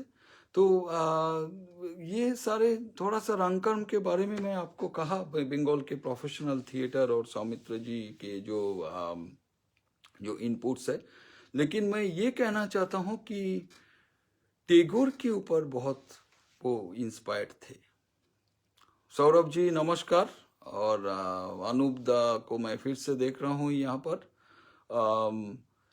ये जो टैगोर को समझना अच्छे से, क्योंकि टैगोर भी विजुअल बैकग्राउंड से थे, और उनका जो थिएटर की जो उनका जो एक ऑल्टरनेटिव थिएटर नवनाट्य जिसको हम कहते हैं, उनको बारे में उन्होंने बहुत कुछ सोचा था। और शिशिर कुमार भादुड़ी जो सौमित्र जी के भी गुरु रहे, वो एक्चुअली टैगोर से बहुत इंस्पायर्ड थे। टैगोर ने उनको अपना स्क्रिप्ट भी दिया था, क्योंकि पब्लिक थिएटर में टैगोर के प्ले को लेके जाना आसान बात नहीं था, जो शिशिर कुमार भादुड़ी साहब ने ट्राई किया था बिफोर शंभू मित्र जी जैसे रक्त करबी हमारे इंडियन थिएटर में एक माइलस्टोन प्रोडक्शन लोग मानते हैं, जो टैगोर के प्ले है। लेकिन मैं कहूँगा सौमित्र जी ने अगर देखा जाए तो मतलब टैगोर के इंस्पिरेशन लेके वो पब्लिक थिएटर में जबरदस्त सक्सेसफुल रहे। आफ्टर शिशिर कुमार भादुड़ी ऐसे कोई इंटेलेक्चुअल डायरेक्टर इस तरीके का कंटेम्प्रेरी सेंसिबिलिटी के साथ शायद नहीं आए इंडियन थिएटर में। तो सौमित्र जी ने जो एप्लीकेशन किया, जो टैगोर की पोएट्री, उनके राइटिंग, वो बहुत ज़बरदस्त रिसाइटर भी है, क्योंकि हम लोग बचपन से हम कैसेट सुनते थे, एक शेषर कविता करके एक टैगोर के एक टेक्स्ट सौमित्र जी के कैसेट्स अभी भी मिलता रहता है HMV से। तो ये सारे हम लोग सुनते थे बचपन में। फिर उसके बाद सौमित्र जी को सत्यजीत रे का जो एक सानिध्य मिला 14 फिल्म्स में काम करने का, क्योंकि सत्यजीत रे was like equipped master with method acting, ये सारे हॉलीवुड के मतलब एक एनसाइक्लोपीडिया वो थे। तो इसलिए सौमित्र जी हॉलीवुड मॉडल कभी लिया नहीं, लेकिन वो सारे इनपुट्स उन लोग एक साथ संडे फिल्म देखने भी जाते थे। सत्यजीत रे के साथ सौमित्र जी बहुत सारे फिल्म्स देखने गए। तो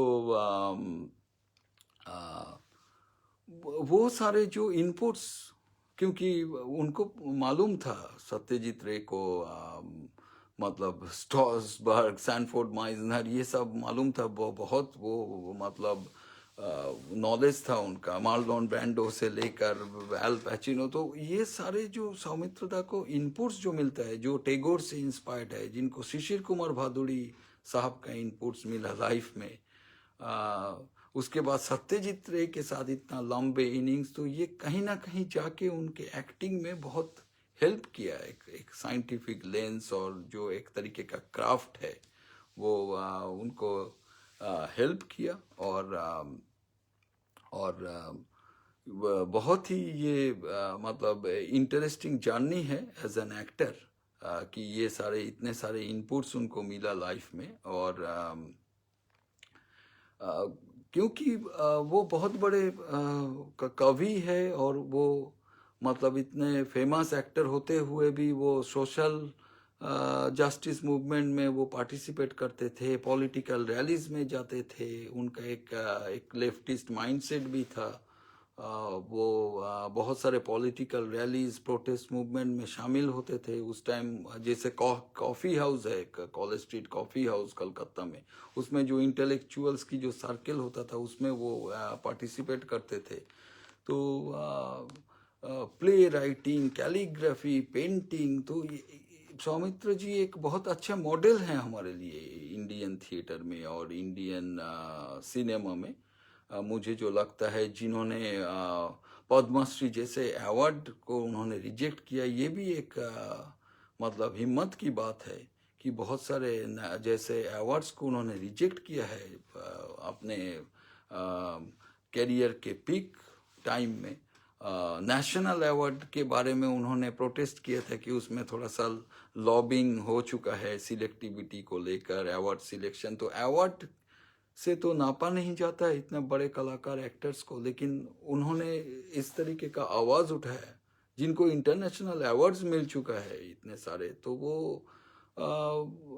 थोड़ा सा तो होगा ही। ये सारे जो डिस्क्रिमिनेशन है, जो अवार्ड सिस्टम जो हम देखते हैं हमारे इंडियंस फिल्म और थिएटर में, तो आज के डेट में जैसे एक साइलेंट कल्चर चल रहा है, आर्टिस्ट लोग साइलेंट है, तो सौमित्र जी जैसे महान कलाकार से हमें वो एक तरीके का एक इंस्पिरेशन तो मिलता ही है, to protest, to raise your voice.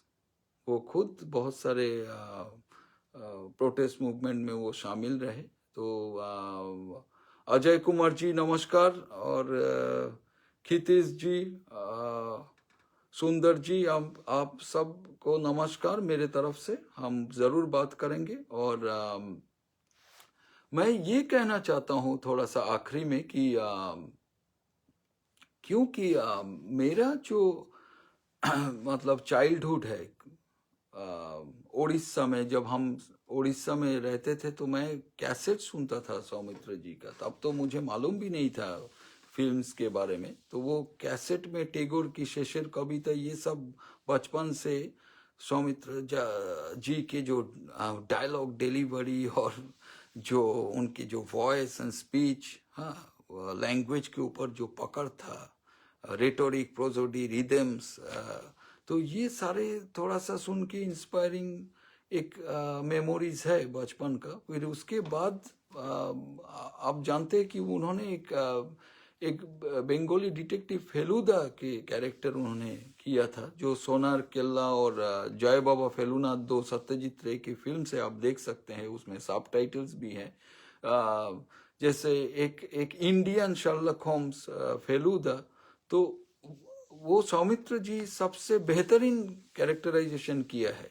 और भी एक्टर्स ने बाद में किया है वो कैरेक्टर, लेकिन उसको अमर कर दिया था मतलब सौमित्र जी। उनको सोच के सत्यजीत रे साहब इलस्ट्रेशंस भी करते थे। और ये सब जब मैं बचपन में पढ़ाई करता था ये सारे किताब, तो जैसे मैं बाद में नॉर्थ इंडिया चला आया था, तो मेरे अंदर जो रोमांटिसिज्म हो गया था, दिल्ली, लखनऊ, ये सारे वाराणसी, ये सारे जगह को जानना, तो वो कहीं ना कहीं वो सारे डिटेक्टिव जो उनका जो नॉवेल्स है और जो कैरेक्टर है, तो चाइल्डहुड में मैं भी बहुत इंस्पायर्ड हो गया था। क्योंकि मैं जब सौमित्र जी का वो सिनेमा मैंने देखा, तो राजस्थान के ऊपर जो मेरा एक रोमांटिसिज्म और इंटरेस्ट बचपन से बना, तो वो सौमित्र जी के लिए। तो कभी अजंता इलोरा के बारे में जानना, या कभी गैंगटॉक के बारे में जानना, काठमांडू के बारे में जानना, बैंकॉक के बारे में जानना, तो वो सारे वो डिटेक्टिव सीरीज से वो पढ़ के, क्योंकि 2 फिल्म तो मैं देख चुका था सौमित्र जी के, तो जब मैं ये नॉवेल बाद में जो सिनेमा नहीं हुआ, जब हम पढ़ते थे, तो वो इमेज आ जाता था सौमित्र जी का। और उस कैरेक्टर की जो कल्चरल इंटरेस्ट है और जो इंसाइक्लोपीडिक क्वेस्ट है, पैशन है, तो वो कहीं ना कहीं सौमित्र जी ने इंस्पायर किया। फिर मैं जब कॉलेज में था, तो मैं बंगाल में जब मैं ग्रुप थिएटर मूवमेंट में ज्वाइन कर गया था, तो एक हाथी बागान पाड़ा, जिसके बारे में मैं पिछले लाइव सेशन में भी बात किया था कि वो कलकत्ता के ब्रॉडवे थिएटर आप कह सकते हैं उसको। उस पाड़ा में मेरा जो पहला जो थिएटर ग्रुप में मैं ज्वाइन किया था, वो रिहर्सल वहीं होता था, उस हाथी बागान पाड़ा में ही होता था। और वहाँ पर एक बिजन थिएटर करके एक हॉल है, जहाँ पर हम लोग मंडे का भी शो करते थे। क्योंकि उस वक्त भी ये 90s की बात है, जहाँ जब आप ट्यूसडे, थर्सडे, सैटरडे संडे कभी कभी डबल शोज होता था, वहाँ प्रोफेशनल थिएटर चलता था उस टाइम, पब्लिक थिएटर। तो जहाँ पर हम लोग रिहर्सल करते थे और हम लोग ऑफ डेट्स में वहाँ शो करते थे, तो उस वक्त एक थीव्स कार्निवल करके एक प्ले सौमित्र जी वहाँ करते थे विजन थिएटर में, और चंदनपुर एक चोर। तो जब हम रिहर्सल से बाहर आते थे रात में, तो सौमित्र जी शो करके बाहर आते थे, तो एक सिगरेट की दुकान से वो सिगरेट खरीदते थे हमेशा। तो वो हम लोग जब नया था थिएटर में, तो हमें बहुत अच्छा लगता था कि जिनको हम लोगों ने इतना फिल्म्स में देखा और उनको अब हम देख रहे हैं, वो सिगरेट खरीद रहे हैं, और हम लोग उनसे बातचीत करते थे। हम लोग इतना नए थे फिर भी हम लोगों से वो बातचीत करते थे। और Geetanjali ji, thank you for your kindness. आपके मैं मैसेज देख रहा हूँ। Thank you very much for your kindness and support. तो उस वक्त बहुत मैजिकल लगता था वो सारे जो मेमोरीज है, जब शोज के बाद हम लोग सौमित्र जी को मिलते थे एज यंग थिएटर वर्कर। हम लोगों से वो बात भी करते थे, वो किसी से भी बात करते थे, बहुत ही डाउन टू अर्थ इंसान थे। और वो इतने बड़े फिल्म स्टार भी थे उस टाइम, वो इंडिया के, फिर भी वो कुछ अनजान हम लोग जैसे रंगकर्मी से वो बात करते थे। कभी पूछते थे कि आज का शो कैसा लगा, क्योंकि वो एक सीरीज शोज होता है every Tuesday, Thursday, Saturday, Sunday. तो उसमें अगर आप 300 नाइट्स करते हैं, तो एक एक शो में एक एक फ्लेवर, एक एक तरीके का मतलब ग्रोथ होता है एक्टर्स का। तो वो जेन्युइनली पूछते थे नए लोगों को, ऑडियंस को भी पूछते थे कि आज का शो कैसा लगा तुम्हें, तुमने तो एक दो शो शायद देख लिया। तो हम, ये मेरा एक मेमोरीज है कि हम उनको देखते थे रिहर्सल्स के बाद, और हमें बहुत अच्छा लगता था। और उसके बाद नेशनल स्कूल ऑफ ड्रामा में जब मैं स्टूडेंट था, हमारे उस वक्त जो डायरेक्टर थे देवेंद्र राज अंकुर साहब ने एक बार सौमित्र जी को लेके आए थे हमारे साथ एक एक एक क्लास। तो उसमें सौमित्र जी ने अपने लाइफ के बारे में बहुत कुछ शेयर किया था। और जब मैं फिल्म इंस्टीट्यूट में था पुणे में, वहाँ पर टॉम ऑल्टर सर, जिनके साथ मैं काम कर चुका हूँ, और टॉम सर ने भी मुझे बहुत कुछ कहा कि जब वो स्टूडेंट थे फिल्म इंस्टीट्यूट में, उनके क्लासमेट मिठुन चक्रवर्ती जी है, जो सब लोगों को पता नहीं है। और उनके पास मतलब उस वक्त जो फिल्म इंस्टीट्यूट में वो देखते थे ये सारे फिल्म्स, सौमित्र चटर्जी के भी बहुत सारे फिल्म्स उस वक्त स्क्रीनिंग हुआ करता था फिल्म इंस्टीट्यूट में, चर्चा होता था। जब मैं फिल्म इंस्टीट्यूट में गया, उस टाइम भी मैं देखा कि जैसे फिल्म एप्रिसिएशन के साथ साथ थोड़ा सा आपको सौमित्र जी के भी कुछ फिल्म्स वहाँ दिखाया गया। जैसे मुझे याद है हमारे बैच जब हम फिल्म इंस्टीट्यूट में गए थे फिल्म एप्रिसिएशन करने के लिए, तो हमें अरण्य दिन रात्रि एक फिल्म है सत्यजीत रे के, वो सौमित्र जी उसमें लीड कास्ट में है, वो दिखाया गया था। और बाद में जब मैं मतलब एक्टिंग स्टूडेंट्स के साथ मैं काम करने के लिए गया था एज टीचर, तब भी मुझे देखा कि थोड़ा सा चर्चा हो रहा है, और मुझे बहुत अच्छा लगा। और टॉम सर ने मुझे एक जानकारी दिया था कि आप लोगों को थोड़ा सा आज मैं कुछ अननोन थिंग्स शेयर कर रहा हूँ सौमित्र जी के बारे में, कि जब सौमित्र जी एक बार वहाँ पर क्लास लेने गए थे फिल्म इंस्टीट्यूट में, तो डैनी साहब उस वक्त वहाँ स्टूडेंट थे, और एक इम्प्रोवाइजेशन हुआ था एक्टिंग के ऊपर। तो सौमित्र जी बहुत इंस्पायर्ड हो गए थे कि ये जो एक्टर है, ये जो स्टूडेंट है, ये बहुत अच्छा काम करेगा सामने। और हम सबको मालूम है as student of theatre and films की इंडियन जो फिल्म हिस्ट्री में डैनी साहब को शायद उस तरीके से एक्सपोर्ट नहीं कर पाए। एक तरीके से क्लीशे या एक स्टीरियोटाइप वे से उनके कुछ तरीके से डायरेक्टर्स ने उनको यूज़ किया। वो बहुत बड़े एक्टर थे, वो फिल्म इंस्टीट्यूट के स्टूडेंट थे, थिएटर भी किया। और उनके आप स्टाइल देखिए उस टाइम, जो वो उनके जो खुद वो कॉस्ट्यूम्स के बारे में सोचते थे, जो हम पैरेलल जो बॉलीवुड फिल्म्स जो हम देखते हैं उस हिस्ट्री को जब आप पढ़ाई करते हैं तो उसमें लगता है कि कहीं ना कहीं Bollywood didn't explore this kind of talented actors, legendary actors. तो वो सौमित्र जी आइडेंटिफाई कर लिए थे कि डैनी जी के जो टैलेंट है, जो क्वालिटी है एज स्टूडेंट। तो ये मुझे टॉमसन ने मुझे शेयर किया था। मैं तो थिएटर का आदमी हूँ, लेकिन ये सब स्टोरीज जब हम सुनते हैं फिल्म एक्टर्स के बारे में, तो ये तो हमारे सब्जेक्ट ही है जब आप एक्टिंग के ऊपर काम करते हैं, एक्टर्स के साथ काम करते हैं।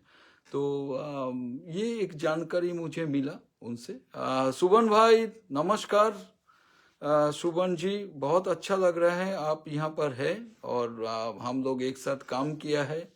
और ओम पारिक सर, इन लोगों का तो मैं एक्टिंग देखा हूँ, क्योंकि सुबन भाई तो मेरे साथ काम किया है। मैं उनके साथ काम किया हूँ। मैं एक महाभारत प्ले किया था, उसमें इंद्र के किरदार निभाया है। सुबन भाई जबरदस्त एक्टिंग किया है, बहुत ही सीनियर एक्टर है।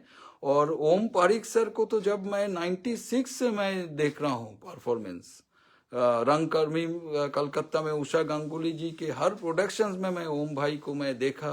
एकेडमी ऑफ फाइन आर्ट्स से लेकर गिरीश मंच, शिशिर मंच, मधुसूदन मंच, कलकत्ता में बहुत सारे जहाँ पर ग्रुप थिएटर्स के शो होता रहता है, ऐसे हर जगह मैं, भारत रंग महोत्सव में भी मैं, ओम भाई यहाँ पर है तो मुझे बहुत अच्छा लग रहा है। इन लोगों से मैं बहुत इंस्पायर्ड हूँ। और तपस्या जी नमस्कार, अनुपम जी नमस्कार। हम बात करेंगे सामने। मुझे बहुत अच्छा लग रहा है कि हमारे सीनियर ओम पारिक सर और सुबन भाई ऐसे लोग हैं यहाँ पर। मैं कुछ स्वतःस्फूर्त तरीके से शेयर कर रहा हूँ, क्योंकि ओम भाई ने भी बहुत कुछ देखा है, सौमित्र जी से मिला है। तो हम लोग ज़रूर, मैं फ़ोन कर लूँगा आपको ओम भाई, हम बात करेंगे थोड़ा सा और सौमित्र जी के बारे में। क्योंकि मेरा एक मैं जहाँ कलकत्ता में अभी भी जहाँ पर मेरे पेरेंट्स रहते हैं, मेरे वालिद और वालिदा जहाँ पर रहते हैं, वहाँ बंगाल में मेरे घर के ऑपोजिट साइड एक बहुत बड़े कवि, ओम भाई को ये पता भी है, अमिताभ दासगुप्ता जी, वो रहते थे। वो हम लोग बंगाल में तो जेठू कहते हैं, मतलब चाचा है वो, हमारे। तो वो मेरे घर के ऑपोजिट साइड रहते हैं। वो सौमित्र जी के क्लासमेट थे कॉलेज में। तो उनसे बहुत कुछ सौमित्र जी के बारे में मुझे बचपन से मालूम रहता था। और उनके घर में भी सौमित्र जी आए, हमारे नेबरहुड में वो आए, तो थोड़ा सा एक कनेक्शन हो गया था। मैं फॉर्चुनेट था और कि मेरे क्लासमेट ने काम किया है उनके साथ। और मेरे जो चाचा जी अमिताभ जी, जो बंगाल के एक बहुत ही फेमस पोएट है। अगर बंगाल के 5 पोएट के अंदर अमिताभ जी को एक पोएट के हिसाब से माना जाता है।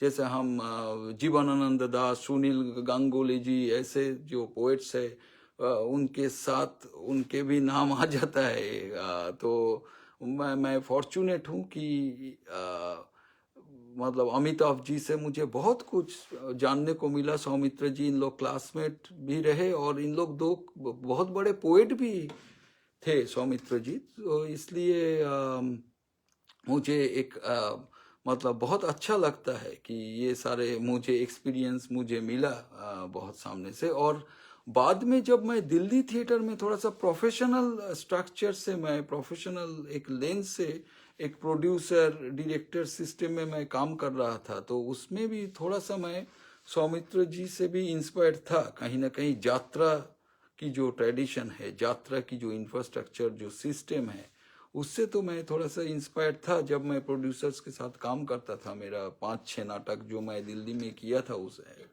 सिस्टम में, जिसमें एक्टर्स का एक पे सिस्टम हुआ करता था और भी सारे डिज़ाइन के हिसाब से, ऑर्गेनाइजेशनल प्रोडक्शन मैनेजमेंट के हिसाब से। तो थोड़ा सा, क्योंकि कॉलेज टाइम में सौमित्र जी को ये सब मैं करते हुए देखा था, तो आइडियाज तो मिल ही जाता है थोड़ा सा। और बाद में मेरे साथ काम किया अभेरी चौरी जी है। अभेरी दी बहुत ही सीनियर एक्ट्रेस है बंगाल के, जो दिल्ली दूरदर्शन के न्यूज़ रीडर भी, बहुत फेमस न्यूज़ रीडर है थे। अभेरी दी ने काम किया था एकटी जीवन, एक फिल्म सौमित्र जी, राजा मित्र के डायरेक्शन में, उसमें अभेरी दी ने भी काम किया। तो एक ये लाइफ की एक बहुत ही स्पेशल मेमोरी आपको शेयर कर रहा हूँ कि आभेरी दी ने सौमित्र जी को मेरे बारे में कहा था कि उस वक्त थोड़ा सा मैं यंग डायरेक्टर, कुछ एक्सपेरिमेंटल थिएटर कर रहा था, वही प्रोड्यूसर्स के साथ आसान नहीं है। जो मैंने क्राइसिस फेस किया, जो सौमित्र जी भी फेस किया है शुरू में 70s 80s में, प्रोडक्शन सिस्टम को हैंडल करना, प्रोड्यूसर्स के साथ अच्छे सब्जेक्ट लेना, चैलेंजिंग सब्जेक्ट के ऊपर एक्सपेरिमेंट करना आसान नहीं था। तो आभेरी दी ने मुझे एक आइडिया दिया था कि अगर मैं टैगोर के ऊपर एक बायोग्राफी करूं या कोई एक टैगोर के ऊपर प्रोडक्शन करूं तो उसमें सौमित्र जी के साथ अगर काम किया जाए, तो वो सौमित्र जी को भी शेयर किया था। ये तो मैं फॉर्चुनेट हूं कि थोड़ा सा मेरे बारे में डिस्कशन हुआ था दोनों के बीच। ये मतलब सोचने में भी अच्छा लगता है, लेकिन अफसोस है कि मैं कभी कर नहीं पाया, क्योंकि जिस प्रोड्यूसर्स के साथ हम करते थे काम, वो टैगोर सब्जेक्ट लेके काम करेंगे ऐसा प्रोड्यूसर कभी नहीं मिला मुझे लाइफ में वहाँ पर इंडिया में। तो वो प्रोजेक्ट बन नहीं पाया। और बाद में मेरे एक टीचर है द्विजेन बंदोपाध्याय, जो बंगाल के बहुत ही फेमस ग्रुप थिएटर के डायरेक्टर एक्टर थे, जो सौमित्र जी के साथ लगातार काम किया है बहुत सालों से। तो जब मैं श्रीराम सेंटर दिल्ली में मैं कुछ एक्टर्स के साथ मैं क्लाउनिंग के ऊपर मैं एक वर्कशॉप करवा रहा था, और वो क्लास आउटडोर में हो रहा था। और एक इवनिंग में सौमित्र जी के वहाँ पर शो था, दिजेंदा भी उसमें शामिल थे। तो उन लोग ग्रीन रूम से थोड़ा सा बाहर आया था, और मैं नीचे वहाँ पर एक लॉबी होता है श्रीराम सेंटर के आउटडोर में, मैं वहाँ एक्टर्स के साथ काम कर रहा था।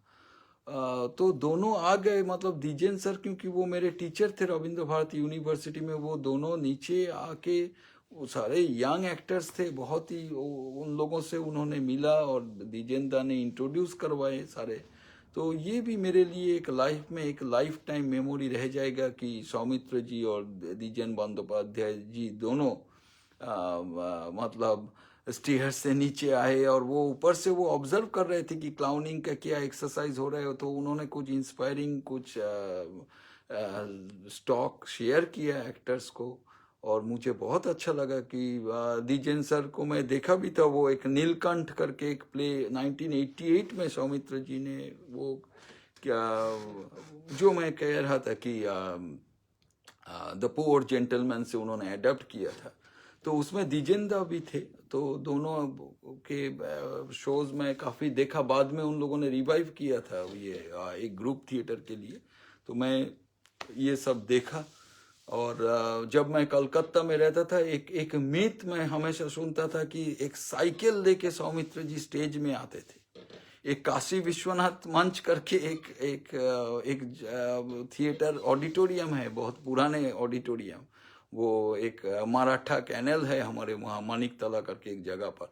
तो बचपन से, क्योंकि मेरे वालिद और वालिदा भी नॉर्थ कलकत्ता से है, वो ओल्ड कोलकाता से है, उसी एरिया से ही है ये, जहाँ पर ये सारे जो थिएटर रंग महल, हाँ, विश्वरूपा, विजन थिएटर, जो मैं आपको कह रहा था, ये सारे थिएटर हॉल्स के बारे में, कुछ मीनारभा भी ज़्यादा दूर नहीं है विश्वरूपा से। तो ये हम लोग सुनते थे कि सौमित्र जी एक साइकिल लेके स्टेज में आते थे। तो वो एक बहुत बड़ा मीथ हो गया था बंगाली थिएटर में शायद उस वक्त।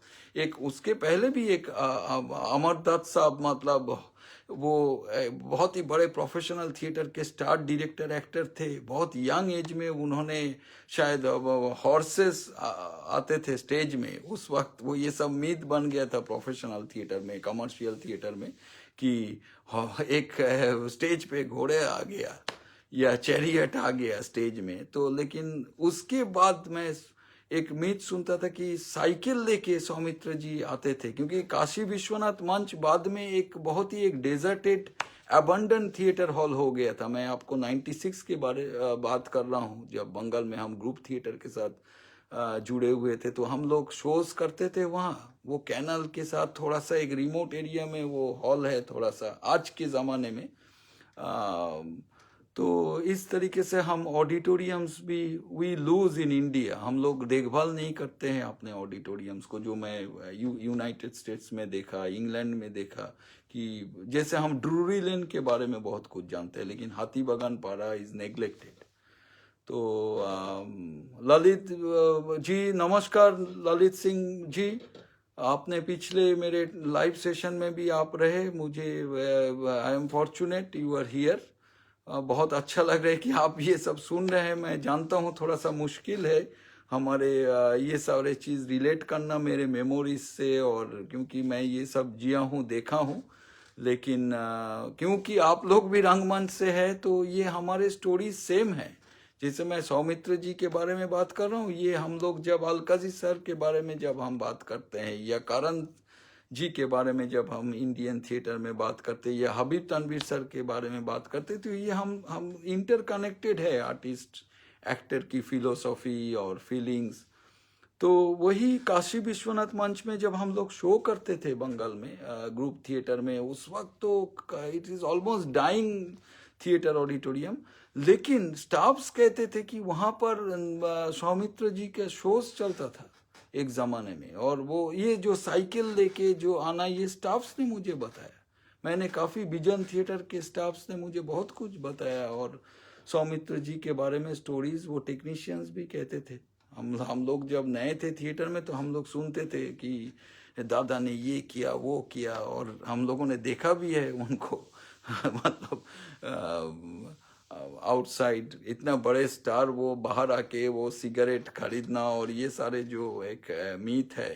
तो अच्छा लगा ये सारे आप लोगों को मैं आज शेयर किया, और मुझे लगता है हमारे इंडियन थिएटर में इससे बहुत अननोन कुछ हिस्ट्री है, जो हम लोग कुछ एक्टर्स को हम लोगों ने नेग्लेक्ट किया, जबकि उनको इंटरनेशनल रिकॉग्निशन तो मिला है।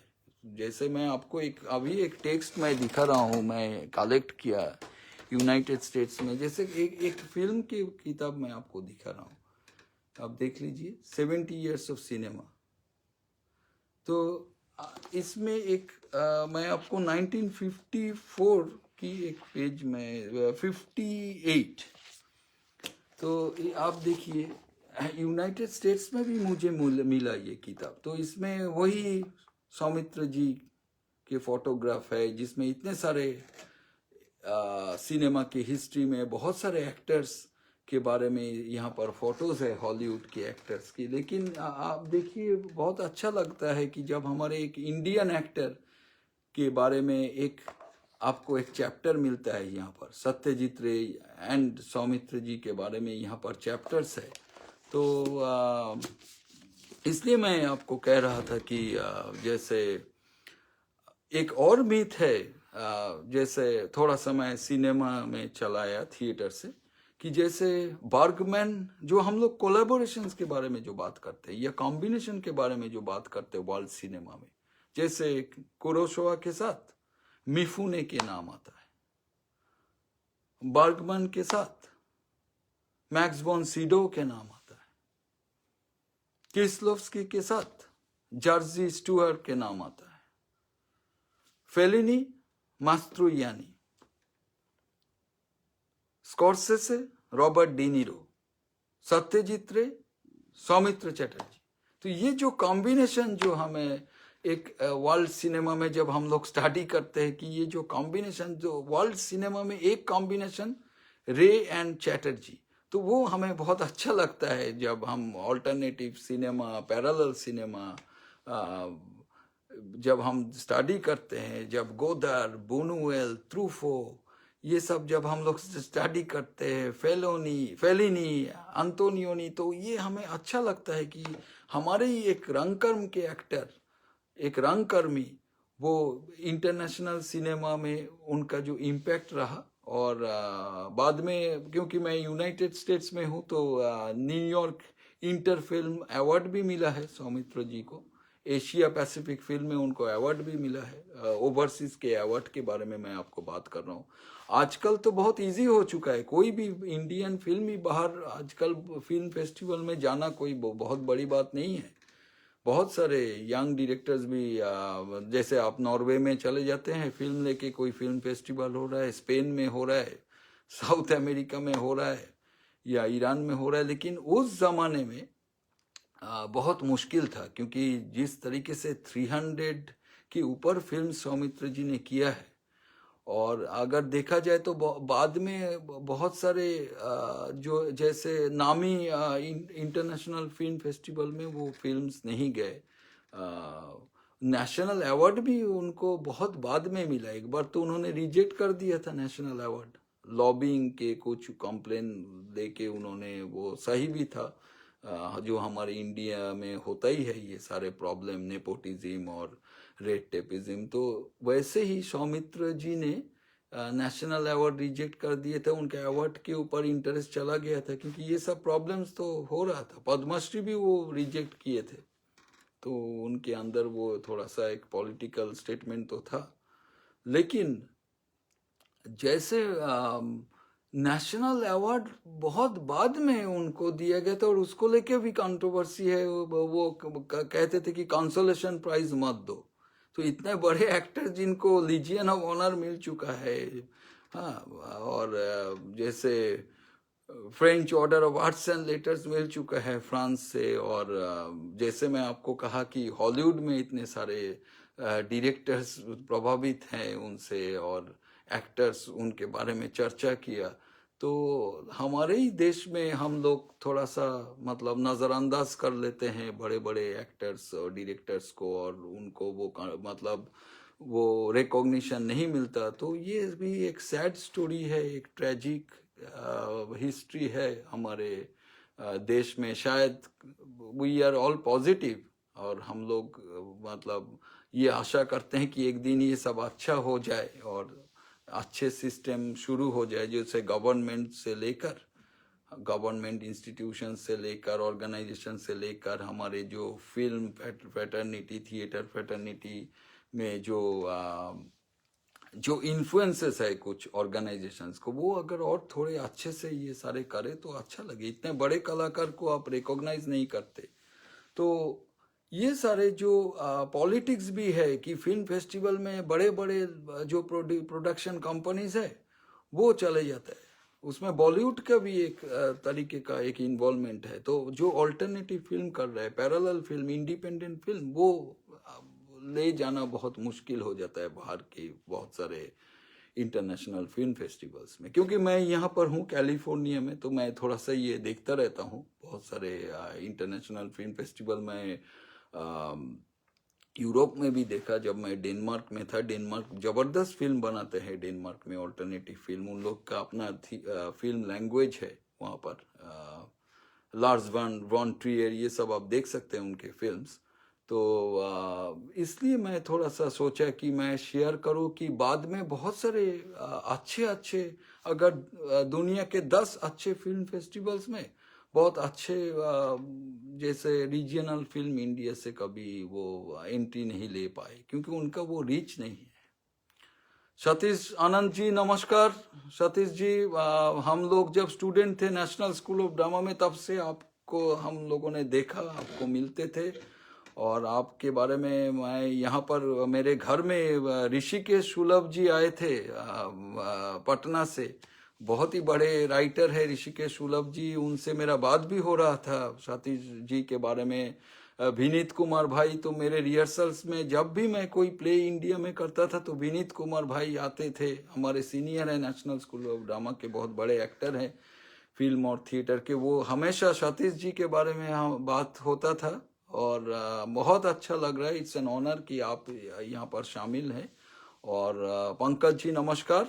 और अच्छा लगा आज भी जो हम लोग डिस्कस किया है, ये मतलब कोई प्लान नहीं है, जो मन में आ रहा है मैं बात कर रहा हूँ, चाहे उसमें सिनेमा भी आ रहा है, कभी थिएटर आ रहा है, और तो ये अच्छा लगा कि थोड़ा सा प्रोफेशनल थिएटर के हिसाब से हम लोगों ने जो देखा, मतलब जो मैं भी एक इनिशिएटिव लिया था कि अगर मैं थोड़ा सा यात्रा और प्रोफेशनल थिएटर की इनपुट्स लेके, उसके जो थॉट लेके, अगर अच्छे सब्जेक्ट, अच्छे एक्टिंग, अच्छे सीनोग्राफी और डिज़ाइन जो जो मैं भी कोशिश किया जब मैं थिएटर कर रहा था दिल्ली में प्रोड्यूसर्स के साथ। तो मुझे अच्छा लगता है कि 70s 80s में सौमित्र जी इस तरीके के क्राइसिस को हैंडल किया, वो से सिंगल हैंडेडली वो प्रोफेशनल थिएटर को सेव किया था। क्योंकि मुझे याद है एक कुमार राय करके जो बहुरूपी में शंभु मित्र जी के राइट हैंड थे और बंगाली थिएटर के बहुत बड़े जेम हैं, डायरेक्टर एक्टर कुमार राय साहब। उन्होंने कहा था एक बार कि हम लोगों ने तो प्रोफेशनल थिएटर छोड़ दिया, हम लोगों ने एक नाव लेके हम लोगों ने नदी क्रॉस करके वो नाव को हम लोगों ने जला दिया और हम लोगों ने ग्रुप थिएटर शुरू कर दिया था। तो एक ही बंदा है जो प्रोफेशनल थिएटर को बचा सकता है, वो है सौमित्र चटर्जी जी। तो ये बात क्योंकि मैं थोड़ा सा उस वक्त थिएटर के साथ जुड़ा हुआ था बंगाल में, तो मुझे पता है, लेकिन हर लोगों को ये बात पता नहीं है सौमित्र जी के बारे में। और इत्तेफाक से मैं सौमित्र जी के जो डॉटर है पौलमी बोस जी, उनको मैं मिला हूँ कलकत्ता में। वो बहुत बड़े डांसर भी है और थिएटर डायरेक्टर एक्टर भी है। जब मैं छऊ डांस लेके कुछ स्टडी कर रहा था तो एक बार हम लोगों का एक इंटरेक्शन हुआ था, एक गड़िया हाट करके एक जगह है। तो ये वीडियो मैं पौलमी जी को भी मैं भेज दूंगा, क्योंकि हमारे यहाँ यूनिवर्सिटी ऑफ कैलिफोर्निया में भी मैं एक कंडोलेंस प्रोग्राम में मैं पार्टिसिपेट किया। एक दो और फिल्म सोसाइटी ने भी इनवाइट किया है सौमित्र जी के बारे में कुछ शेयर करने के लिए। तो ज़रूर हम करेंगे और ये वीडियो भी हम उनको भेज देंगे। उनके परिवार के लोगों को हमारे तरफ से भावपूर्ण श्रद्धांजलि भी है। तो और हम एक्टर नेवर डाइज, एक मीथ है कि actor vanishes behind the wings, there in the green room. तो एक्टर का कभी डेथ नहीं होता, इसलिए सौमित्र जी हमेशा रहेंगे उनके फिल्म्स के साथ। 300 के ऊपर फिल्म्स है, इतने सारे फिल्म्स किए उनके। थिएटर की ये चर्चा तो अभी भी चल रहा है, तो वो जिंदा हैं, जिंदा रहेंगे अपने एक्टिंग क्राफ्ट के साथ। और उनके जो इंडियन रियलिज्म के साथ उन्होंने जिस तरीके से एक्टिंग क्राफ्ट को डेवलप किया था, क्योंकि उनका लैंग्वेज के ऊपर बहुत पकड़ था। और एक छोटा सा कहानी मैं आपको शेयर करना चाहता हूँ कि एक चारुलता करके फिल्म है जो आप लोगों ने देखा भी है शायद, सत्यजीत रे की बहुत ही फेमस फिल्म है। 90% यहाँ पर जो है आप लोगों ने देखा है। तो उसमें सौमित्र जी जब ये मतलब उस फिल्म में जब शूटिंग चल रहा था तो उसमें बहुत सारे क्लोजअप था हैंड राइटिंग्स के ऊपर, कि उस जमाने में बंगाल में किस तरीके का हैंड राइटिंग, उसका क्लोजअप शॉट बहुत था उस फिल्म में। अगर आप देखें तो आप देखेंगे जो कैरेक्टर है उस फिल्म में सौमित्र जी बहुत सारी चीज़ें लिख रहे हैं, बहुत ब्यूटीफुल हैंड राइटिंग है उसमें। तो सौमित्र जी 6 मंथ्स प्रैक्टिस किया था कि प्री टेगोर एरा में हैंड राइटिंग कैसे हुआ करता था। Bengali educated young people, and at the same time post Tagore era में हैंड राइटिंग, जिसमें टेगोर की इंस्पिरेशन आ गया था बंगाल में। टेगोर की हैंड राइटिंग कैसे होगा, तो जो इंटेलेक्चुअल्स थे उस टाइम वो सोच रहे थे वैसे ही थोड़ा। तो क्योंकि वो प्री टेगोर एरा में है तो सौमित्र जी ने अपना हैंड राइटिंग चेंज कर दिया था। 6 मंथ्स उन्होंने प्रैक्टिस किया to master that handwriting. तो ये उनका डेडिकेशन है। इससे बहुत सारे मैं ज़रूर कहूँगा कि कोनी, एकटी जीवन, ये इतना सारे फिल्म्स है उनके जो आप ज़रूर देखें। आसानी संकेत, गाना शत्रु, तो लिस्ट तो बहुत लंबे हैं, बहुत लंबे हैं, बहुत सारे फिल्म्स उन्होंने किया है। तो उसमें वो डेडिकेशन आपको मिलेगा कि किस तरीके से उन्होंने कैरेक्टर को बिल्ड किया। और ओम भाई, हम तो बात करेंगे कुछ ऑडियंस लेके। आपने कुछ मुझे प्रश्न किया तो हम ज़रूर, मैं आपको पर्सनली फ़ोन करके मैं बताऊंगा। There is lot to discuss आज थोड़ा सा, क्योंकि थीम सौमित्र जी है तो हम और इसमें थोड़ा सा मुश्किल भी हो रहा है सेल फोन से हर क्वेश्चंस को देखना। लेकिन मैं फॉर्चुनेट हूँ कि सतीश जी, ललित जी, ओम जी, सुबन जी, ऐसे बहुत सारे मेरे सीनियर्स यहाँ पर मुझे सुन रहे हैं। ये मेरे लिए गर्व की बात है। और तो यही है एक तरीके से, जितना मुझे मुझे मैं शेयर करना चाह रहा था आप लोगों को किया। और क्योंकि ये तो एक एक ऑनगोइंग डिस्कशन है, वे वो उनको लेके एक वो बहुत वॉल्यूम्स में मतलब किताब भी निकल गया है, और मैगजीन्स भी ज़रूर आ चुके हैं। और क्योंकि सौमित्र जी बहुत बड़े मतलब लिटरेरी फिगर भी थे। मुझे याद है जहाँ पर मैं कॉलेज में पढ़ाई करता था कलकत्ता में, वहाँ पर एक सूर्य सेन स्ट्रीट है, वहाँ एक कथा शिल्प करके एक ऑफिस है। वहाँ पर हम सुनते थे कि सौमित्र जी वहाँ पर एक टाइम इन्वॉल्व थे। और ये सारे जो एक खन जो पत्रिका वो हमारे घर में अभी भी है, जिसमें मैं बहुत सारे सत्यजीत रे के जो स्क्रीन राइटिंग है वो मैं वहाँ पढ़ाई किया। वो सारे घर में एक खन पत्रिका, ये सब तो अभी रेयर हो चुका है आजकल डिजिटल एज में। हम लोग लिटिल मैगजीन ये सब चीज़ों से हम दूर चले आ रहे हैं। और अच्छा लगता है कि जो लिटिल मैगजीन मूवमेंट के साथ सौमित्र जी जुड़े हुए थे और प्रोटेस्ट मूवमेंट के साथ जुड़े हुए थे, वो प्रोटेस्ट करते थे और साथ साथ इतना थिएटर, इतना कुछ फिल्म्स किया। अब सोचिए 300 फिल्म्स करना, एक 6 डिकेड तक थिएटर करना, लगातार थिएटर जो किया है 1954 से 2020 तक उन्होंने थिएटर किया। इवन वो अंत में भी जैसे ये पेंडेमिक आ गया और क्वारंटीन और शेल्टर इन प्लेस, उसमें भी उन्होंने डिजिटल प्लेटफॉर्म में वो हमेशा यंग डायरेक्टर्स एक्टर्स को उन्होंने इंस्पायर करते थे, बूस्ट करते थे। उन्होंने कुछ परफॉर्मेंस किया ऑनलाइन। अब वो सोच रहे थे कि पोस्ट पेंडेमिक में किस तरीके से वो थिएटर करेंगे, उसका नया थिएटर क्या होगा। जैसे उनका एक ड्रीम था गैलीलियो कैरेक्टर अगर वो करे ब्रेख्ट के गैलीलियो, तो वो सोच रहे थे कि ये बहुत कुछ काम उनको करना था सामने। 85 ईयर्स तक उनका जो लंबे इनिंग्स है, क्योंकि बचपन में वो 63 डेज एक बार टाइफाइड को उन्होंने फाइट किया था।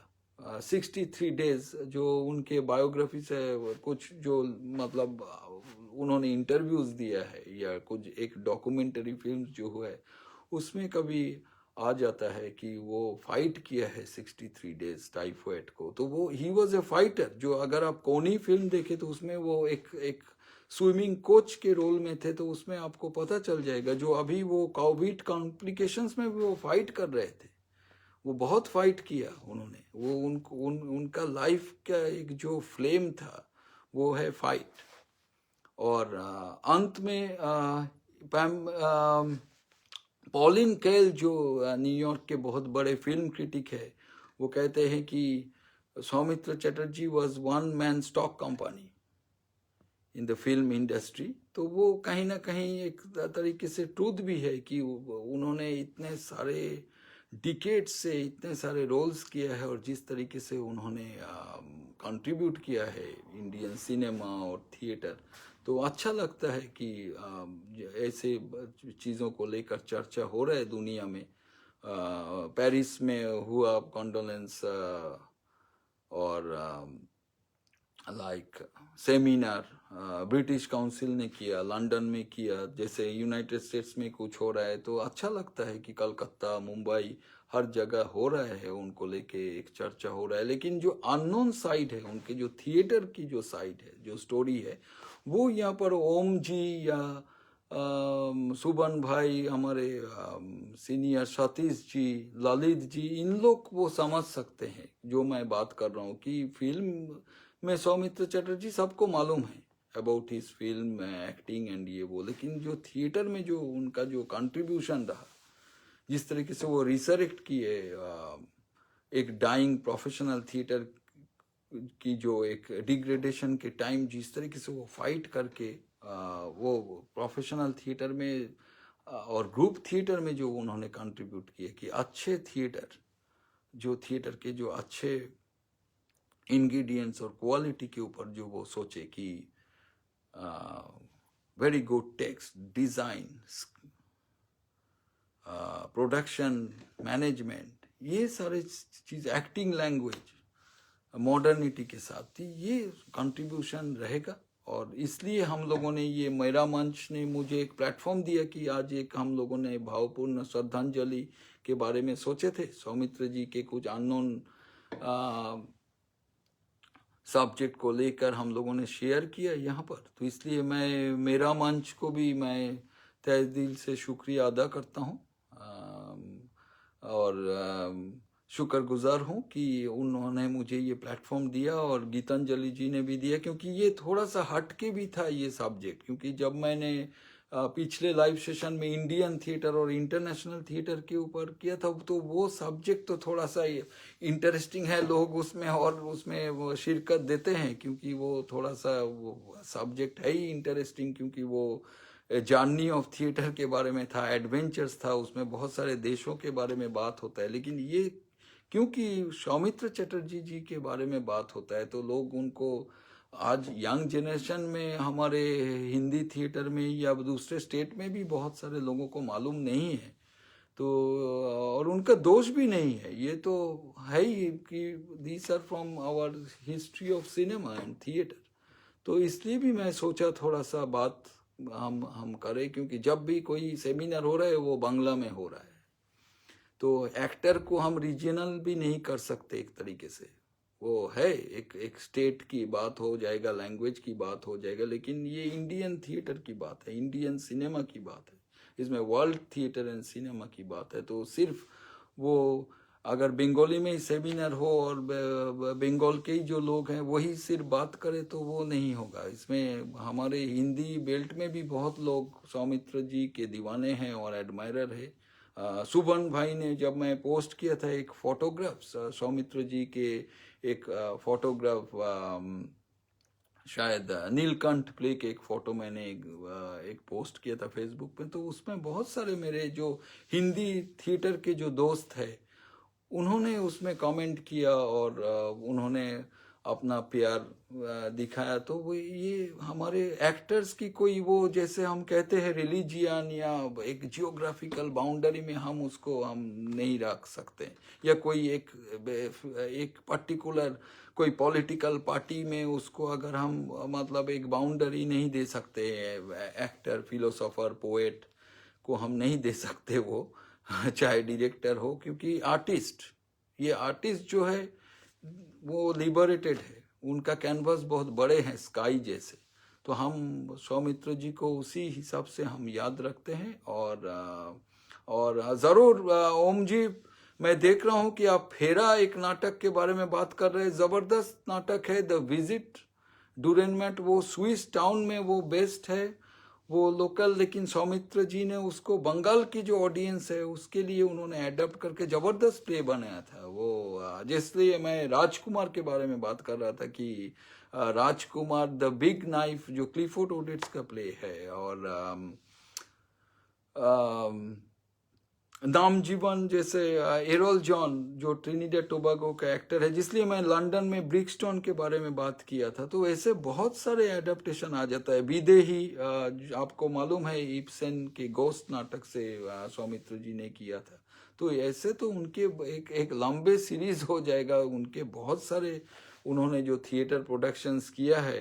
लास्ट में भी मैं कुछ देखा था, दर्पण शरद शशि, जबकि वो एडेप्टेशन नहीं था, वो मनोज मित्र जी के एक बंगाली इंग्रेडिएंट्स है उसमें। और मैं न्यायमूर्ति करके एक मैं देखा हूँ, और टिकटिकी तो जबरदस्त है, एंटोनी शेफर की, जो एक्चुअली सौमित्र जी के साथ उस वक्त उत्पल दत्त साहब, तापस से नाजितेश बंदोपाध्याय, ये सारे जो ग्रेट्स है, इन लोगों का एक फ्रेंडशिप हो गया था। और देयर वॉज ए स्टोरी और हिस्ट्री और मिथ कि उत्पल दत्त साहब वो करने वाले थे डायरेक्ट द एंटोनी सैफर स्लूथ, जो बाद में सौमित्र जी ने खुद डायरेक्ट किया, कि उसमें उत्पल दत्त साहब और सौमित्र जी एक्ट करने वाले थे उस थिएटर में, और एक फिल्म बनने वाला था जिसमें उत्तम कुमार और सौमित्र जी दोनों करने वाले थे, लेकिन कोई प्रोड्यूसर एंटोनी सैफर के प्ले बंगाल में वो प्रोड्यूस करने के लिए तैयार नहीं थे, जिसमें सिर्फ 2 एक्टर हैं। तो और उत्पल दत्त साहब और सौमित्र जी के वो कोलैबोरेशन भी नहीं बन पाया, तो बाद में उन्होंने ग्रुप थिएटर में वो टिक टिकी करके वो एडप्ट किया था और डायरेक्ट भी किया था। वो ओम जी ने तो बहुत बार देखा ही है, और ओम जी ने शायद नाम जीवन, राजकुमार, फेरा, घटक विदाई, ये सारे थिएटर आपने शायद देखा है, और ज़रूर देखे हैं आपने, और आपसे भी सुनना है।